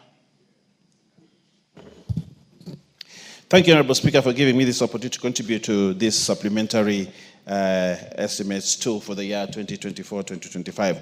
Honorable Speaker, supplementary budgets are usually provided even when the year is ending and there are some areas that are missing on money. I remember the Honorable John Badi, the emeritus leader of majority in this chamber. When he took office as the CS in charge of Treasury, he said very clearly that he will not use 223, yes, for government expenditure. But again, here we are seeing it. Looks like we can't run away from it, Honorable Speaker. But anyway, we must speak to it and actually provide money. And one of the things I want to say, one of the things that we must do is to ensure that as a country, we make money available for salaries and allowances for constitutional and independent officers. Honorable Speaker, in the budget, there were shortfalls. And because these shortfalls were there, then we have to supply money and make sure that the salaries are given. Another important component, Honorable Speaker, of this supplementary estimate is that it was observed by the committee that pension payments under CFS will remain unchanged at 2 to 3.15 billion, including ordinary pensions of that. Commuted pension, 845. Honorable Speaker, I want to say that many Kenyans who are suffering because they have never received their pension after retirement. There are many teachers out there, they have retired, they have not received their pension. There are many public servants, there are chiefs and assistant chiefs who are out there, who are crying out loud because they have not received their pension. Honorable Speaker, if this supplementary budget is going to make available funds to ensure that we give money to chiefs in terms of and other public servants, we give them money to ensure that we pay their salaries, then this will do what is required to be done. Honorable Speaker, one important component is the health insurance, Honorable Speaker. The Social Health Authority has registered over 20.2 million Kenyans. There are many stories that it doesn't work, but there are also very good stories that it is working.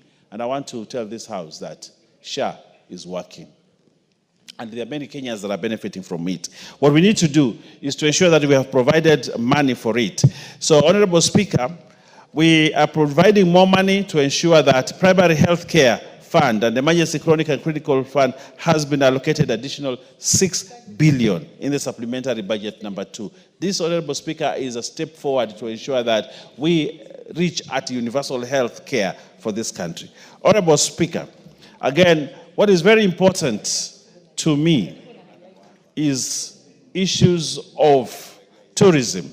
The creation of the Wildlife Conservation Trust Fund is in progress, with the necessary funds already deposited. However, an additional 50 million is required for resource mobilization, recruitment, and staff maintenance and other operational activities. Honorable Speaker, it is important that this important heritage that we have, especially wildlife conservation, continues as an important heritage for this country. And therefore, an additional fund to ensure that we run the Wildlife Conservation Trust is a step in the right direction.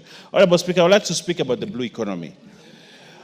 The State Department for Water and Sanitation has faced a significant budget cut, with its gross estimates reduced by 22 billion, while there is slight increase of Kenya shillings 87.2 for recurrent expenditure. The development expenditure has been slashed by 22.9 billion. This makes me sad, Honorable Speaker, coming from an area where blue economy is key. And when we speak, Honorable Speaker, in this parliament and say that blue economy or any other part of government, we say blue economy is important, it must actually be seen in the budget. You cannot be saying that blue economy is important. We cannot be saying that we want to invest in blue economy and then we cut it by that magnitude of funds. Honorable Speaker, I would like to say that Blue economy is important. We need to resuscitate the fishing industry. We need to ensure that all matters that are blue economy are properly done. But we cannot do it if we cut the budget by 22.9 billion. I have several landing sites that need to be built in Kilifi North or in Kilifi County, several of them, to ensure that fishermen have money to have areas where they can store their fish, where they can process their fish. But when we cut the blue economy expenditure by 22 billion, that hurts the economy at the coast, and that hurts the economy that we all depend on, Honorable Speaker. So, Honorable Speaker, I note the cut, and I want to request the State Department to ensure that we put in more money there. Honorable Speaker, one of the important things that we need to take care of using this supplementary budget are these very many collective bargaining agreements. We have seen a proliferation of strikes in this country, a lot of industrial unrest in this country, a lot of labor issues because of money and all that. But what I'm happy about is that this budget is actually able to, this supplementary budget is able to take care of that. One of the most important things here is there are certain universities that are almost at the brink of collapse. One of them is Moi, and the other one is Egerton. These universities require urgent measures to ensure that they stay afloat. And one of the things that I have noted here, Honorable Speaker, is that there is some little money that has been put aside to help Moi and to help Egerton University. I think that is a very good positive. And I think the people in those areas and the professors there, I want to give them the good news that this government has set aside money to rescue Moi University and to also rescue Egerton University. Good universities that some of us, I went to one of the most prestigious universities in this country, but those who went to Moi, those who went to Egerton, those alumni who are now ashamed of those universities because they look like ramshackles now, I want to give them the good news. The good news that those small universities of yours are going to get money. They want to get money so that we can rescue them, Honorable Speaker. And I think that is very good news. You know, some of us went to very good universities in this country, not Moi or Egerton. Honorable Speaker. Honorable Speaker.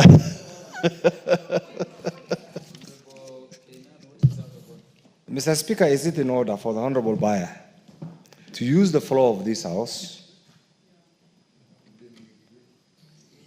to demean and downgrade critical national institutions like Moi University, Egerton University, while our role as the representative of the people of Kenya is to boost the image and pride of those institutions? Because if any non-Kenyans today listens to what the Deputy Leader of Majority has said, it's like you will believe Moi University is a small university. No, Moi University, I'm an alumni of Moi University. Professor Kindiki is an alumni of Moi University. Honorable Duale is an alumni of Moi University. It was the second best university. The fact that somebody reckless, individuals who lack vision, have run down that division, does not in any way negate the critical role those institutions have done. What you should be telling us right now is how can we secure, and by the way, for information, I'm glad that the Leader of Majority is also here. Even Nairobi University is on the verge of collapse. You know it. So are we safe? Where is our education? Just a minute, my friend. Okay. You're the one who started this topic. Honorable Kenan, is it in order? Are you on a point of argument or a point of order? Okay. My point of order is this, Mr. Speaker. Our education sector is going through a very serious crisis. Man-made crisis, financial crisis, mismanagement crisis, perceptual crisis. My friend Kimani Ichung'wah, once upon a time when he was, now you know he's a big man, when he was my vice chair and the pick, he used to say, I am a product of the university. That university is no more.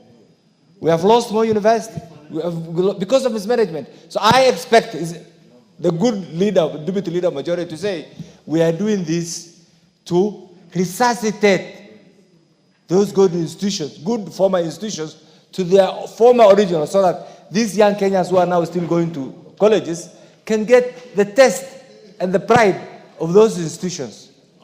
Thank you very much, Honorable Speaker, I want to thank you. Actually, that's the reason why we are putting in money to resuscitate those small universities, so that they can become big like the University of Nairobi or the famous Kenyatta University. That's what we are doing, so that they come to that level, Honorable Speaker. So stay put. We are resuscitating your university, Moi and Egerton, and that's very good news for this country. These universities need to come back to their feet so that they can continue to produce Adan Kainan and other people. Honorable Speaker. Honorable Speaker, I want to add this. On internal security, Honorable Speaker, I think there was need to fund certain projects to make money available, Honorable Speaker, so that some of the projects that had been abandoned be resuscitated and moved. So this supplementary budget, Honorable Speaker, does that. And I can see some money.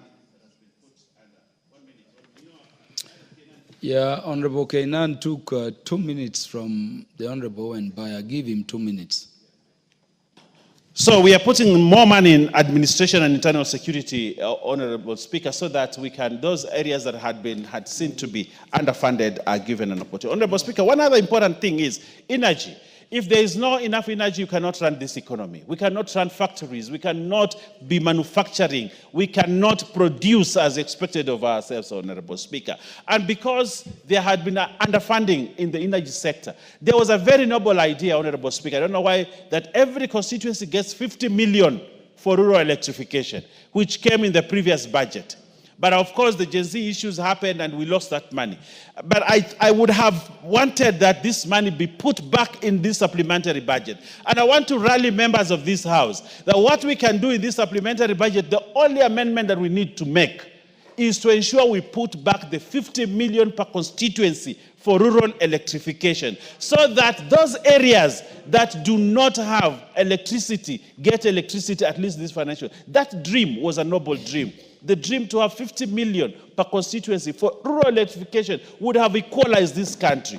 But that was taken away during this time. But this supplementary budget should have done that, Honorable Speaker. They should have reinstated that 50 million times 290. And we are the budget-making house. And I would like to request members here to stand up to move an amendment to put back that money, the 50 million per constituency, so that the people of Kilifi North can also see power in the villages that we have, and the people of other areas in this country can see power. There's actually a skewed distribution of power, Honorable Speaker, in this country. But we can use the 50 million that was intended to rectify that error that was there, Honorable Speaker. So I want to request members of this House, as we pass this supplementary budget, I will move an amendment to put in the money back, the 50 million per constituency, so that we can get electricity in our areas. I want to thank you, Honorable Speaker.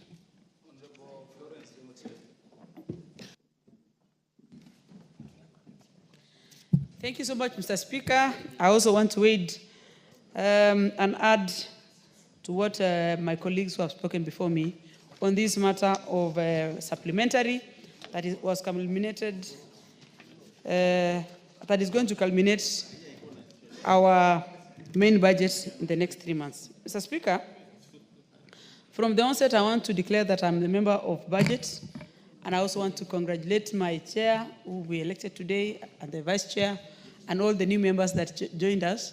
Yesterday, some of us were called remnants, but we are here to serve the people. But still, Mr. Speaker, I listened and I read briefly on the supplementary.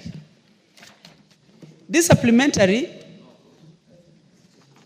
is done to recorrect most of the injustices that was done during the lack of passing of the finance bill.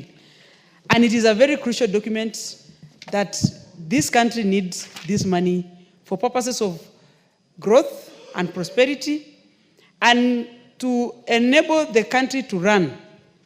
And therefore, even as we debate, we are only emphasizing on the areas that is needed to be given more monies so that the country runs smoothly. On the areas of, I want to talk about most of these departmentals, because when I sit in the budget, Mr. Speaker, I don't sit to formulate the budget. I sit and oversight budgets that have come from departmentals, and many times from departmentals in ministries. Sometimes people think members of parliament sit and formulate and pass the budget. The executive, through economic advisors of the president, play a very key role when determining where the budget of this country goes. So members of parliament, specifically members of the budget, only passes what has been given to them by the respective departments. And therefore, it is very easy to say, someone else and members of parliament, please, when you are distributing or you are passing this, please give us equity. The equity does not start in parliament. The equity starts right from the departments of government, ministries. These are people we should lay and ask them to distribute resources fully, so that when it comes to us here on the floor of the House, it is going to be reflecting the map of this country. Mr. Speaker, people are talking about injustices through the resource allocations. If you talk about water, roads, for instance, electricity or energy, there are areas that has, for a very long time, benefited better than other areas in the country. It is because it is who determines, whoever sits there, and many times, executive plays a key role. And I want to say, as a member of parliament, my work is to oversight, to legislate, and to represent. And as I do that, I want to say that the executive should help us represent the people properly by giving us the opportunity through resource allocations and distribute these resources in a very fair and justifiable. And that is, and going forward, Mr. Speaker, I want to say, as a member of budget, I'm going to be among the few who are going to be strict to see that resources has been fairly distributed in this country. On matters of health, which is a consideration in this supplementary, when we introduce the Taifa Care in replacement of NHIF, apart from the teething problem that people say that we are still having, the whole program is working, but we must have the consistency, not only through government programs, but even the registration of Kenyans. They should learn that services can only be given to them when they adhere to the rules and policies that are given by government, so that we have the flow. But on the other side, Mr. Speaker, I have a problem on these matters universal on SHA, and I can see the chair, the newly appointed chair of proposed chair for health department committee is looking at me. I want to say the biggest problem I have is the claim that is done in hospitals. Patients will go to the hospital and they get treated, courtesy of SHA. They will go home and say, and proclaim that SHA is working. But when the hospitals are not given or given, they are not given their claims in time, the tendencies are, if the same patient, as much as is registered, goes back to the same hospital, he might not find that hospital. Because when you don't pay claims in time, you lose the hospital in terms of the infrastructure. I mean, people will lose jobs. There will be no proper way of sustaining the hospital.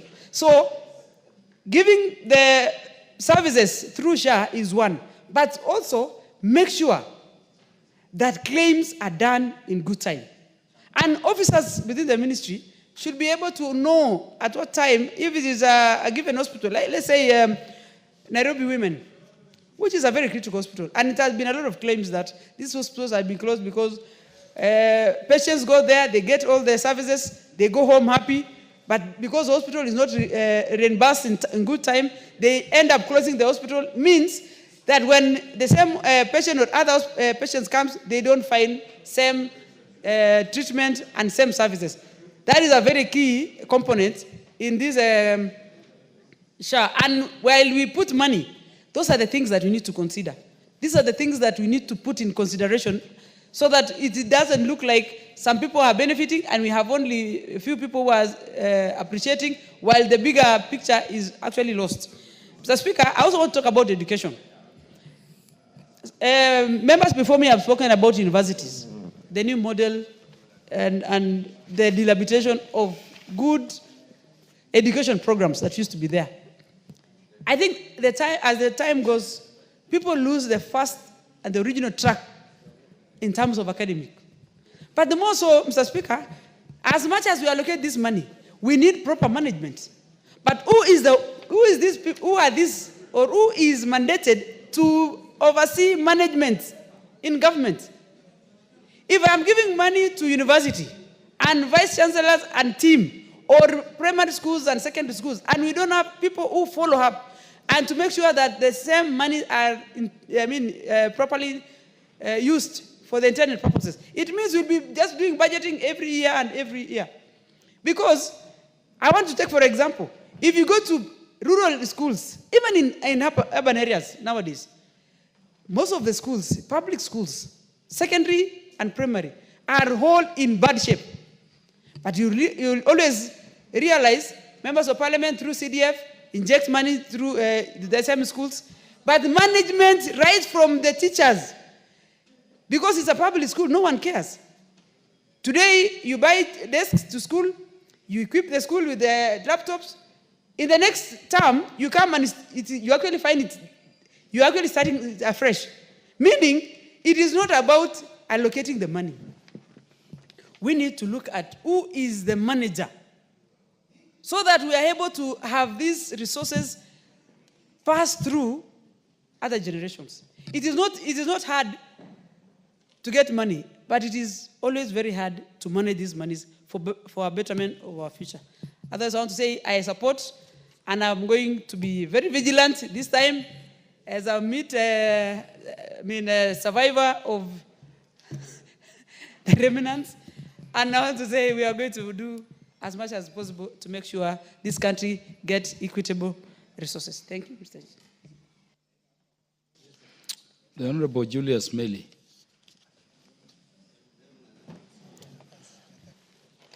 Thank you, Mr. Speaker. Mr. Speaker, I rise up to support the supplementary.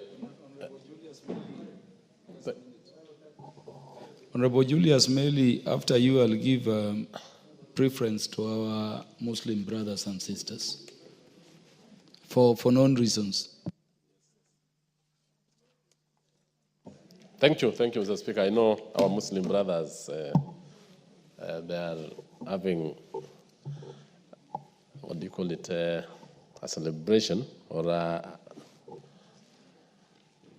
they call it iftar, yes. Thank you for informing me that. Honorable Speaker, I rise to support this bill. This is a supplementary appropriation bill, supplementary bill 2. And more importantly, Honorable Speaker, I want to say that this bill takes into consideration the debt management strategy in the sense that it ensured that the spending is actually brought down and does not go against the management of debt in the country. There are several issues that I want to point out, more importantly on what the supplementary budget took into consideration. Issues that are of importance, Honorable Speaker, are issues that touches on pensions of retirees. I want to say that as much as the retirees serve this country with dignity, with commitment, and with dedication, many of them are actually having problems in their retirement. They aren't not able to pay for medical bills. They cannot even pay for their school fees and assist their family members. They cannot even afford to buy bread and put food on the table. Yet they have served this country for 30, 40 years. Honorable Speaker, this is the time that we need to have pensions to be the first charge in all our payments.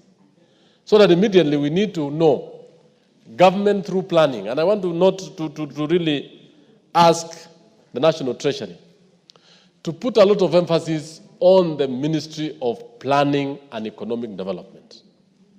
If we can plan, if we cannot get to know how many of the money that we are collecting is supposed to go to retirees, to debt, and to development and service provision, we as a country are going to have a problem. So retirees needs to actually be taken into, to be the first people to be considered. Majority of members here are actually in their 50s, 60s, and even some are even senior. Yes. I'm saying so because even for those who are young, if you don't make a plan, you will retire into problems. You will retire into a lot of problems as you leave this particular house. So I want to call the National Treasury that as they are preparing this budget, as we are preparing the supplementary budget, every other time, critical considerations have to come into play so that we do not make or put into place cuts that injure certain programs, certain projects, certain government services. Two, Honorable Speaker, I want also to say that the budget speaks of a number of cuts. We have several cuts which at times will also injure the growth, the overall growth of the economy. We also need to look into to put into consideration areas where we need to know why are we cutting. Let me put into consideration the issue of pending bills. Pending bills and contracts that have been signed. And let me put an example in the TVET sector. 17 TVET projects, the government signed contracts, they awarded them, and the money is not provided in this particular supplementary budget. This means that the government will, first of all, get into court litigations, will get a lot of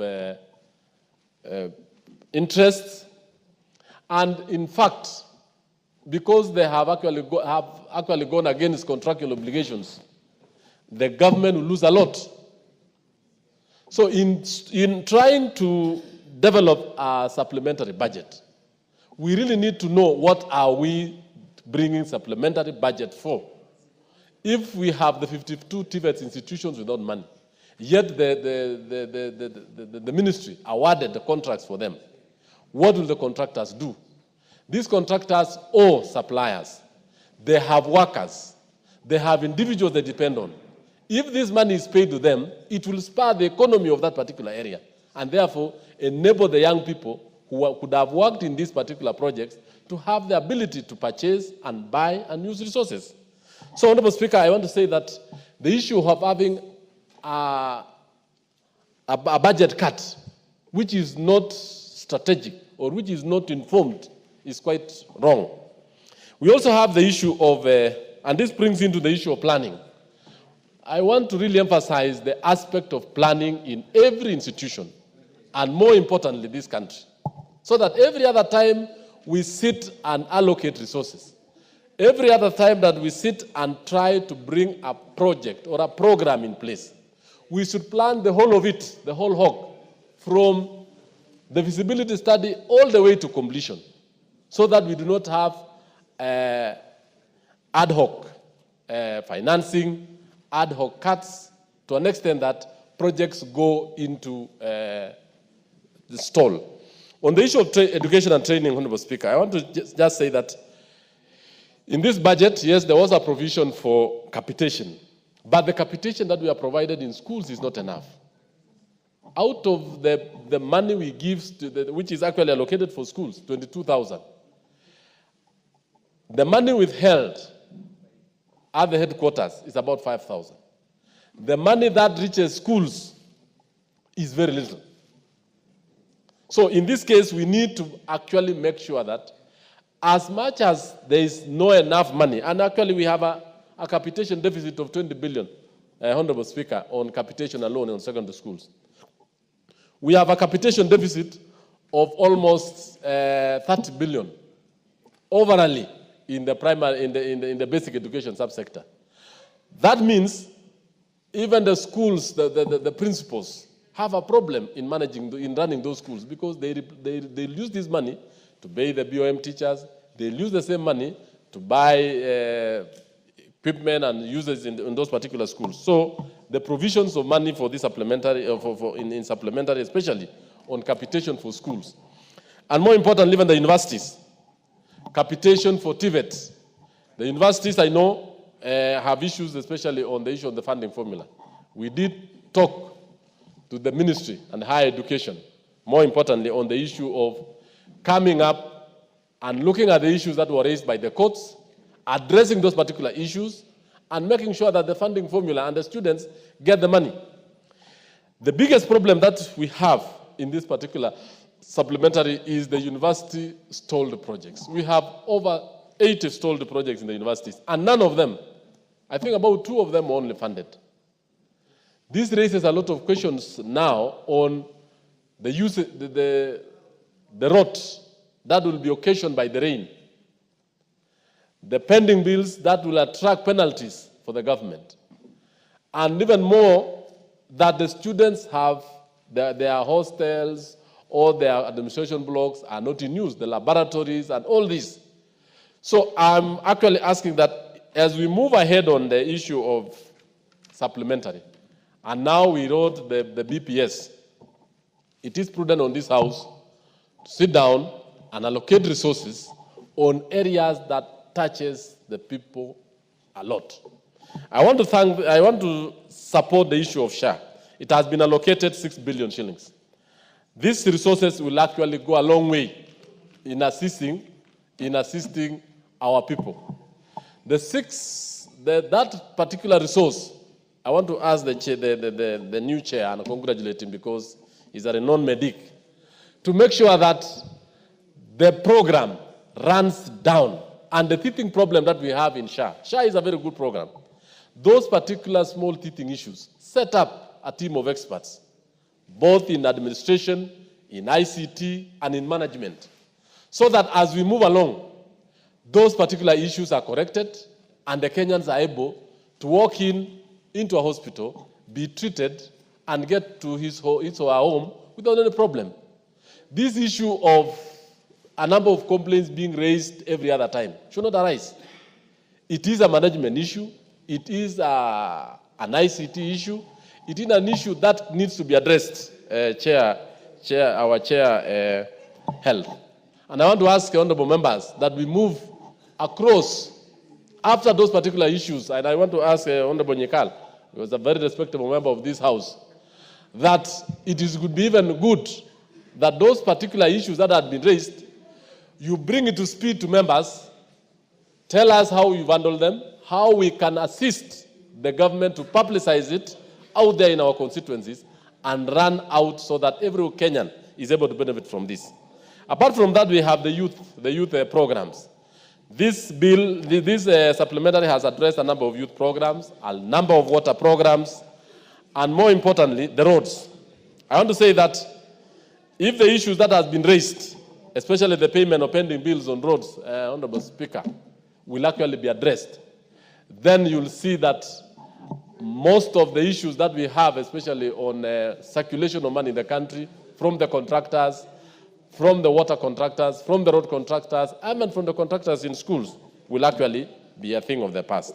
Lastly is the issue of CDF. I've seen we've allocated resources on CDF. CDF is a very pivotal fund in this country. And I want to ask that let this fund be disbursed as early as possible, because it affects every home in this country. Bursaries is 90% funded by CDF. Construction of schools. I think if we are to do a comparative study on how much or how some funds have assisted this country, CDF have seen the development of hundreds or thousands of schools across Kenya. has seen a number of students who are not able, who could have otherwise not been able to go through school, benefit from CDF scholarship. I've seen in my constituency where most orphans, students from orphan background, are able to get school fees and go through from in secondary schools. I also want to say that the issue that we need to put a lot of emphasis is the issue of in diaspora and foreign markets and foreign labor. This is the time that we need to look at what other nations have done. I think we've seen what the migrant laborers from our sister countries like India and the Southeast Asia have done, even in the Middle East. This is the time we need to study what they've done, how we can do, and how we can do it better. So, Honorable Speaker, I rise to support this and ask my colleagues to support this supplementary estimates 2 of 2025-26. Thank you, Honorable Speaker. Honorable Adan Kinan. Thank you, sir. Mr. Speaker, by definition, supplementary is used to address unexpected and avoidable circumstances. Because people are questioning, because a government is a system. In fact, in some jurisdictions, some of these developed countries, they have supplementary estimates almost every month. So it's not a surprise, it's not out of place that we have this is supplementary 2, almost 3 months or 4 months to the end of the financial year 2024-2025. So it's not unexpected. And the other bit, Mr. Speaker, that supplementaries are used actually to address also, to adjust the budget realities with the framework, the fiscal framework. Equally, supplementaries are also expected to cater for any carryovers from the previous financial years. So in our context, this second supplementary is in line with the PMF Act. It's not again out of the blue. I've heard people talk about it. Equally, the framers, and I know you're a seasoned lawyer, of the current constitution were not fools to have Article 223. Because they imagine you are running a system. Even in your own family, when you budget, I'm sure for money, if you have a weekly budget, and I want every member here to try this, try to have a budget for your family for 1 week. Within that week, you'll change 3, 4, 4 times. How about a state, a system, managing the affairs of over 50 million people? So it's not out of the norms. But Mr. Speaker, there are certain things that we need to address. While we expect that is the reality, we must also look at what will add value to the well-being of the people of Kenya, in particular the crisis in the education sector. Is it because of lack of funding? Is it because of inadequate funding? Is it because of mismanagement? Is it because of the decay in our society that today some of the key critical institutions like Nairobi University, Moi University, Egerton University are almost struggling? If you go to Moi University, Mr. Speaker, Moi University has some of the best infrastructure, educational infrastructure an institution is supposed to have. I am told during our days in the late early 90s or late 80s, some of the facilities like the Margaret Thatcher Library was the epicenter of the best ICT facilities, not only in Africa, but in the entire world. Today I'm told we used to have some of the best student facilities. Even the administration, I'm told the whole infrastructure is dilapidated. Students are running away. We can only blame ourselves. That rot needs to be cured. Nairobi University ICU, and I'm sure many of you, your colleagues here, have gone to Nairobi University simply because of the tussle, the power struggle between the management and the council. Can that not be cured? Egerton University is going through the same. As much as we invest in CPC, we must also be prepared to protect those critical institutions that are supposed to take over. You know, look at the stages in our education system. You have gone through CPC. Ultimately, you want to go to a university. That university is being destroyed. Mr. Speaker, I want to urge colleagues, and I know the chairman, our able chairman of the education is here. Please don't fear. We need to support our institutions. I know you have done something about Moi University after 4 years, after 8 years, because of that rock VC. I'm sorry to say this. But equally, look at Nairobi University here. Mr. Speaker, the other bit is the issue of bending bills, both at the national and the county government. Somebody has rightly put it here. Unless we have a thriving business environment for entrepreneurs, because state avenues or business with the state is supposed to be the most lucrative business for any will-be business person. But instead, because there's comfort, there's predictability, there's also certainty when you trade with business with governments, and that's all over the world. But here in our Kenya system here, Mr. Speaker, you do business with the national government, you are not paid. You have a loan, you have other commitments, so we are destroying the sector. The same thing applies to the county government. Mr. Speaker, I want to urge the leadership to put a program together to sort out the bending bills once and for all, if truly our desire is to have a meaningful economic growth and expansion of our capital base. Mr. Speaker, doing business right now is becoming a very risky venture. Mr. Speaker, as we go through this, in the next supplementary or in the next budget, priorities should be given to the business community. Because once we have a thriving business community, I can assure you, you will have a thriving economic growth. Mr. Speaker, this country on the face of it, we are supposed to be the epicenter of commerce and civilization. I'll not use the other one. And East, South, and Central Africa. But if you compare ourselves right now with the neighboring countries, Tanzania, Uganda, Ethiopia, look at their GDP growth. Why are we stagnant and why are they growing? Yet we are in the same environment, the same ecosystem called the East African Community. It's simply because of our management styles. Mr. Speaker, if you look at the news right now, every day, and I'm sure you are an analyst,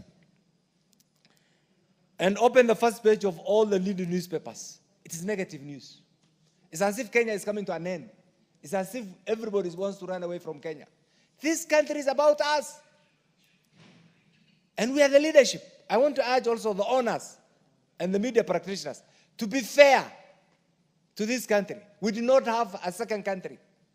This is the only country. Maybe Kenyans are lucky. We have never gone through militarism. We have never gone through a civil war. You need to find out from those who have gone. Some of us have relatives in Ethiopia and Somalia, Mr. Speaker, and we have gone through hell. So can we be responsible in what we do, even as we criticize the government, even as we criticize ourselves? Let's be objective. That will not destroy anybody. Mr. Speaker, coming to this, I know right now under the leadership of the Honorable Badi, this particular department actually is being properly managed, but the realities. When he was being vetted, he talked about the use or not using of Article 223. It's just like when you want to marry, you know it, all the sweet things that you want to use. But then the reality that will come is once you affirm that commitment, there are certain things that change in your modus operandi. So Article 223 will forever be there for any government. You can have it under different names. And that is why right now it's a reality. Mr. Speaker, the other bit is there are regions that have been left behind. Mr. Speaker, you know it, this. Equalization is a critical component under the current constitution. The sunset period is coming to an end. Yet the benefits are almost zero. Almost zero. And the original intention was to have these regions that have been neglected over the years. Actually, we crafted it along the lines of the Marshall Plan of the end of the Second World War. But today, there's nothing that I can comfortably say is a product of equalization. Two, one, because of the many cases the governors have staged. Two, because of the bureaucratic nature of our system. Mr. Speaker, I want to urge the leadership to prioritize this, address all the lacunas, and ensure that equalization benefits as it was intended. Mr. Speaker, the other bit is something that I've heard you comment about. This country is about us. I come from Northern Kenya. I did not choose to be born in Northern Kenya. Not if you remove Northern Kenya from the map of the Republic of Kenya, you will not have a country. That map of Kenya will be very ugly. Yet the people that I represent are entitled to the same developmental needs like somebody from the mount. We do not have first class or second class citizen. We have Kenyan citizen. Meaning therefore, there must be equity, there must be fairness in the distribution of the national resource. That is the only way we can collectively pride ourselves and say we are citizens of the Republic of Kenya, equal before God and equal before the law. So that we can all submit to the will of God through this constitution. The will of the people through this constitution, because it's God that ordains everything. And Mr. Speaker, the framers of the current constitution were not also fools. In the opening chapter, when they equated representation to our sovereignty. This must be reflected in the budget-making process. And that's why, Mr. Speaker, again, the framers of the current constitution in the past, the budget-making process was a preserve of the executive. Luckily, this morning, we have passed the budget policy statement. It's a precursor to the budget-making process. Today, we are doing supplementary too. So I want us to look at this holistically so that when my region that has been disadvantaged gets a small benefit, it should be the pride for every Kenyan citizen.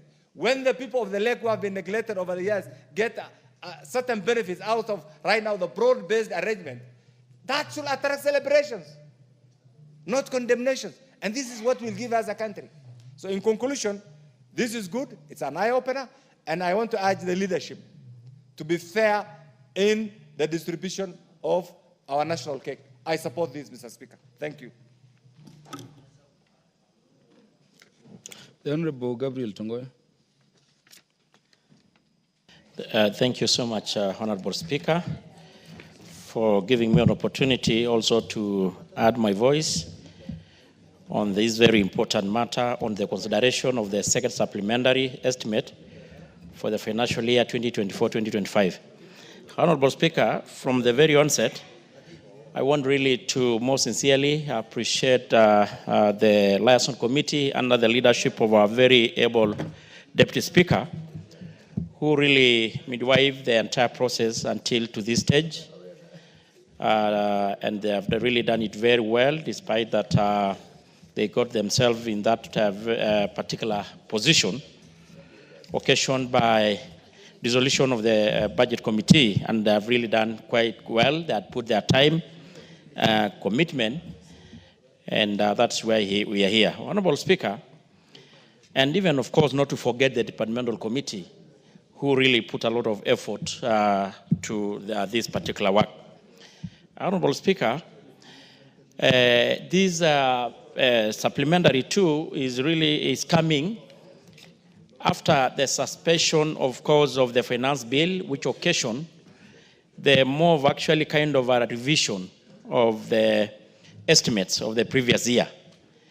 And that the suspension of finance bill, Honorable Speaker, occasioned extreme cuts and reduction across all government sectors. So this supplementary budget is really coming in handy to help the MDS and SAGAs to smoothly run their departments, awaiting the estimates ahead of us. Honorable Speaker, I want also to take this opportunity to really thank the National Treasury and the Kenya Kwanza government, led by His Excellency, for putting up very robust and progressive policies in place that has enabled this country, actually, the economical situation of the country to have a trajectory, a positive trajectory.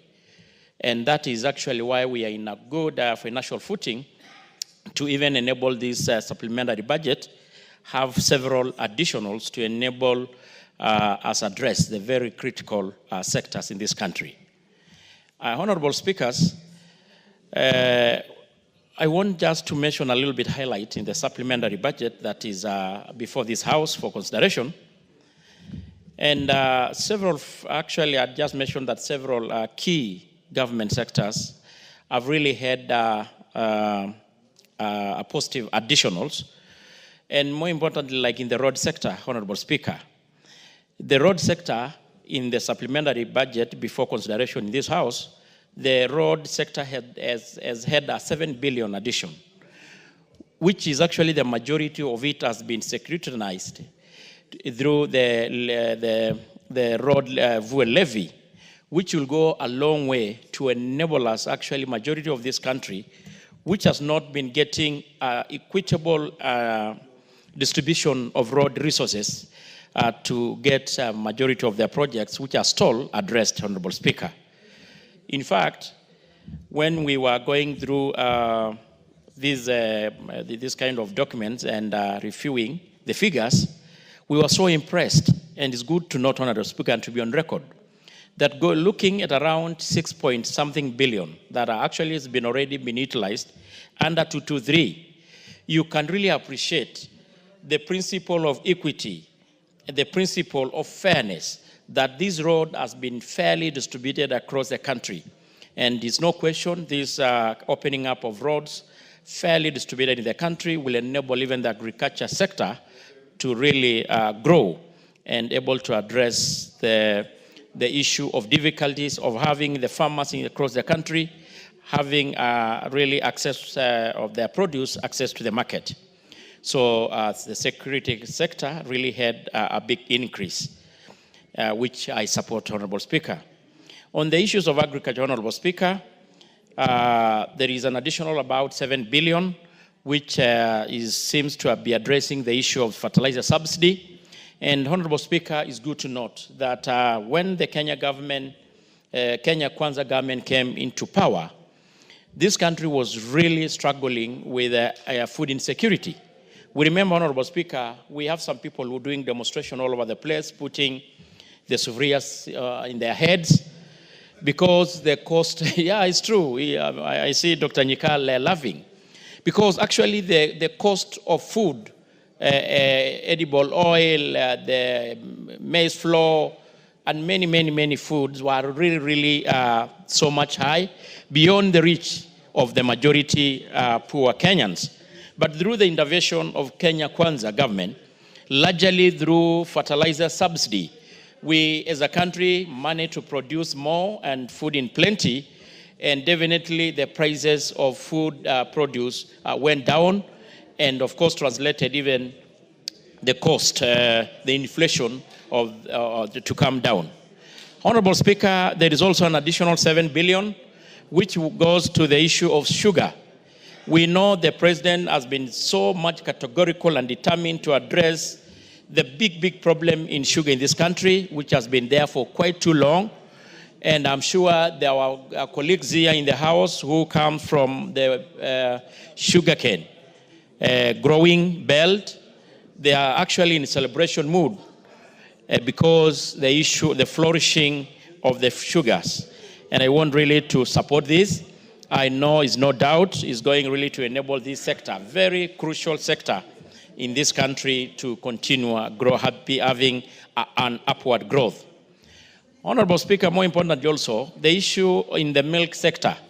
In the budget, there is an additional 2 billion shilling, which the majority of the pastoralist community and members here, where some of us come from, there is an additional 2 billion, which I think will actually enable some farmers and communities to have the milk coolers, which has been promised by His Excellency the President. And I want also to appreciate that the issue of the milk coolers, coming at a time even the cost of milk per liter is been now at 50 shillings, will be able really to spark growth and able to help a great deal. Honorable Speaker, I want also to mention the critical sector, security sector. In the supplementary budget before us for consideration, Honorable Speaker, it's good to appreciate that there is a 2.5 billion Kenya shilling for police modernization. Honorable Speaker, you remember, because we sit in the same committee, the Kenya Kwanza government embarked on modernization of our security sector, mostly the national police and security organs. And in the first financial year, there was a 6.5 billion. There is now another additional 2.5 million. And we can contribute this very to even reduction of insecurity and cattle rustling in majority of the troubled counties. More to mention just the North Rift, the Kerio Valley. In the latest report, when the President had the national address, we noted that there was a reduction of insecurity in those regions by 70%, which is so recommendable. And to a big extent, this could be attributed to the issue of modernization of our police officers who are helping us to maintain peace in those regions. So the continued adding resources to this modernization program is so much welcomed, and is no doubt is going to help our police officers who are making sure that this country is safe to enable them carry on their duty with ease. In the same sector, Honorable Speaker, it's good to appreciate that the insurance, there's a 5 billion for the insurance of our police officers that will able to add the already existing 3 billion. But again, it's good to note that there will still be a deficit of about 6 billion, Honorable Speaker. But it's no doubt this is much welcomed. We know how important roles and the danger, or kind of how they're vulnerable our security officers are. So the issue of insurance is extremely critical and important for them. And this is really very, very encouraging. Honorable Speaker, we also note in the same supplementary about 500 million in the DCI, which is in the form of A&A, more importantly in the sector of good conduct, AFIS certificate. And I want to tell Kenyans that this is a very important critical consideration, because we all know that at some times when Kenyans apply for these very important documents, they have to wait a little bit long, because at times we go manual, at times maybe actually the certificate expires. So enabling the DCI to have an A&A will enable them to really produce the good conduct certificate in real time. Actually, they were telling the committee when they appeared that they can be able to be doing it in less than 3-4 days. So this is very much appreciated and supported. Honorable Speaker, in the same sector, there is a 5 billion Kenya shilling that goes to really in the issue of e-citizens and ITA. ITA is electronic, sorry? What is out of order? It is out of order. Mr. Speaker, it is very unfair when the chairs of the committees who sits in the liaison committee already discussed the supplementary budget. It is very fair to give other members to discuss it. It is very unfair. They are wasting time, Chair. They have done what they have done. Yes, their own thing, their own baby. Honorable. Yes. Order. Order. Order. Please, Honorable Wario, take your seat. The Honorable Chairs, Honorable Wamboka.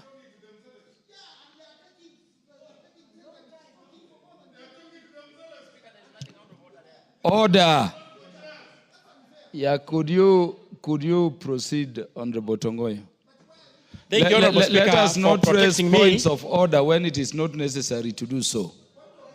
No, get it. Sit down. Thank you, Speaker. All members have equal right to speak. And I'm giving members of parliament the opportunity to speak as members of parliament, not as chairs of committees. Proceed. Thank you. Kindly protect me, Speaker.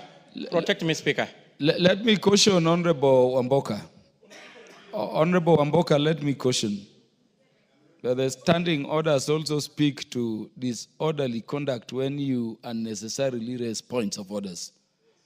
I want this debate to proceed. Yes, Honorable Tongoyo, proceed. I'm actually even about just to wind.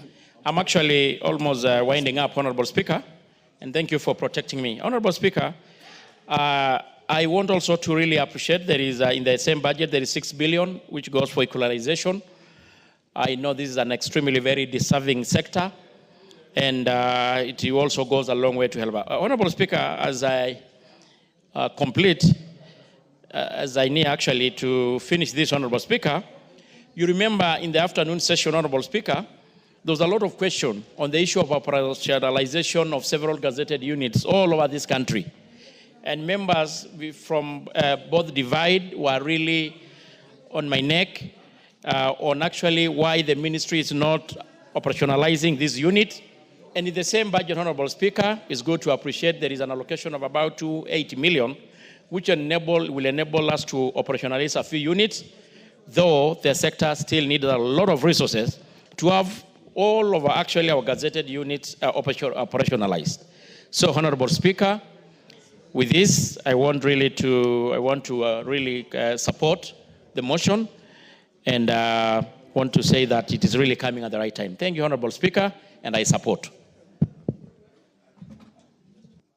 The Honorable Ali Wario Guyo. Ali Wario. Thank you, Mr. Speaker. Mimi leo nafurahi kuongea hapa. Niko tayari nisiende kufuturu lakini niongee chair. Kwa sababu leo ni siku ya Kiswahili, napenda kuongea kwa ile dhulma imefanyika kwa hii supplementary budget. Mr. Speaker, inasikitisha sana. Wakati bajeti ya Kenya inapangwa, kuna wale wa Kenya bora zaidi kuliko wa Kenya wengine. Wakati Tana River kuna shida ya maji.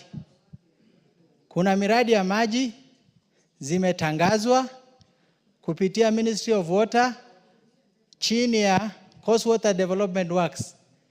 Imetangazwa miradi ya maji kwa magazeti. Lakini wakati ya kutolewa tenda ama barua kwa wanakandarasi wanaambiwa hakuna pesa. Tukikuja kuangalia katika supplementary budget, imekuwa sisi wabunge wa sehemu hizo ni kusindikiza tu.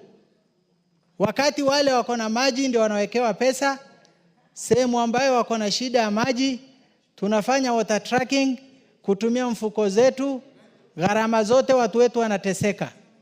Wamama wanakufa kwa visima ya kuchimba na mkono, wanyama wetu wanakufa kwa ukosefu wa maji. Bwana Speaker, ni dhulma kubwa sana. Kwa hivyo hii supplementary budget, zile miradi ambayo kwamba imetangazwa kwa magazeti, hasa sehemu zetu, ni miradi ukiona Tana River mzima ni less than 50 million. How can you remove 50 million from a supplementary budget when the entire billions of shillings going to other parts of the country? Kwa hivyo Bwana Speaker, mimi nasimama hapa kuweka wazi kwamba kuna dhulma imefanyika katika hii supplementary budget. Lazima irekebishwe chini ya mwenyekiti ambaye amefanya hii mambo, Deputy Speaker wa hii bunge la kitaifa, Mheshimiwa Gladys Bosholei. Hiyo ni dhulma sana. Kwa hivyo Bwana Speaker, hiyo ndio imefanyika. Ile miradi ya Tana River ya maji yote irudishwe. Kuna miradi ya public participation. Bunge la kitaifa imeweka bilioni 2 kufanya public participation. Inafanya rotation county zote. Nimesikia katika hii bunge inakuwa bashed. Sisi ni afueni tumepata kupitia supplementary budget ambaye ni milioni 100 inawekwa miradi tofauti. Saa hii Mr. Speaker, hiyo yote imetolewa. Kwa hivyo sisi tunasema kama haki inatendeka nchi hii chini ya broad based government ambaye sisi tunaunga mkono, hizo miradi zote zirudishwe ili watu wa Tana River wapate haki zao. Pole sana Mr. Speaker, nilikuwa nimesimama kwa point of order kwa sababu I'm seeing on the motion some 3 billion approved to go through for public participation. Is it the same thing? Chair, I think it is not the same thing. Okay. So Chair, mimi nasema hiyo pesa ambayo miradi ishatangazwa kwa magazeti, sheria imefuatwa na pesa ilikuwa kwa bajeti, chini ya hii supplementary budget imetolewa, hizo pesa irudishwe ili haki ipatikane. Kama hiyo haijafanyika basi hiyo ni dhulma kubwa sana. Bunge la kitaifa imefanyia watu wa Tana River. Kwa hivyo yangu ndio hiyo. Asante sana Bwana Speaker. But Honorable Wario, why should some regions be entitled to billions of money simply because the Budget and Appropriations Committee chose to meet there? Doesn't it distort the national budget? Because just look, why should some regions get up to 2, I'm seeing up to 3 billion simply because the Budget and Appropriations Committee chose to go and meet there? Does it not distort budget, and what would be the legal anchorage for it? Mr. Speaker, hiyo sio budget committee imefanya. Hiyo ni mtu binafsi ambaye anatumia majina ya wale wadosi wakubwa wa Kenya hii. Sio budget committee imefanya. Budget committee imedhulumika, hakuna chochote inapata, kwa sababu sisi wengine unajua vile tumeingilia pande gani. Kwa hivyo mwenyekiti, hiyo ukienda kwa bajeti, nenda kwa bajeti hata ya barabara. Nenda uiangalie Tana River inapata ngapi. You made your point. Yes, Mr. Speaker. Kwa hivyo hiyo sio budget committee imeweka hiyo. Hiyo ni haki ya watu wa Tana River ambaye ni Wakenya kama Wakenya wengine. Na si Tana River peke yake, Mr. Speaker. Wakenya wengine wengi wanaumia sana kwa sababu ya hii dhulma ya kihistoria.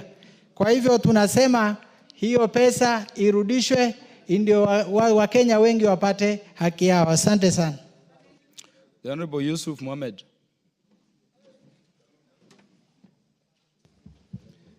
Thank you, Mr. Speaker, for giving me this opportunity. The Honorable Dr. Nyikal, you are very close to him. Why don't you let him present, then you make your contribution? Proceed. Thank you, Mr. Speaker, for giving me this opportunity to add voice to this supplementary budget. Mr. Speaker, I want to support partially the supplementary budget. I am saying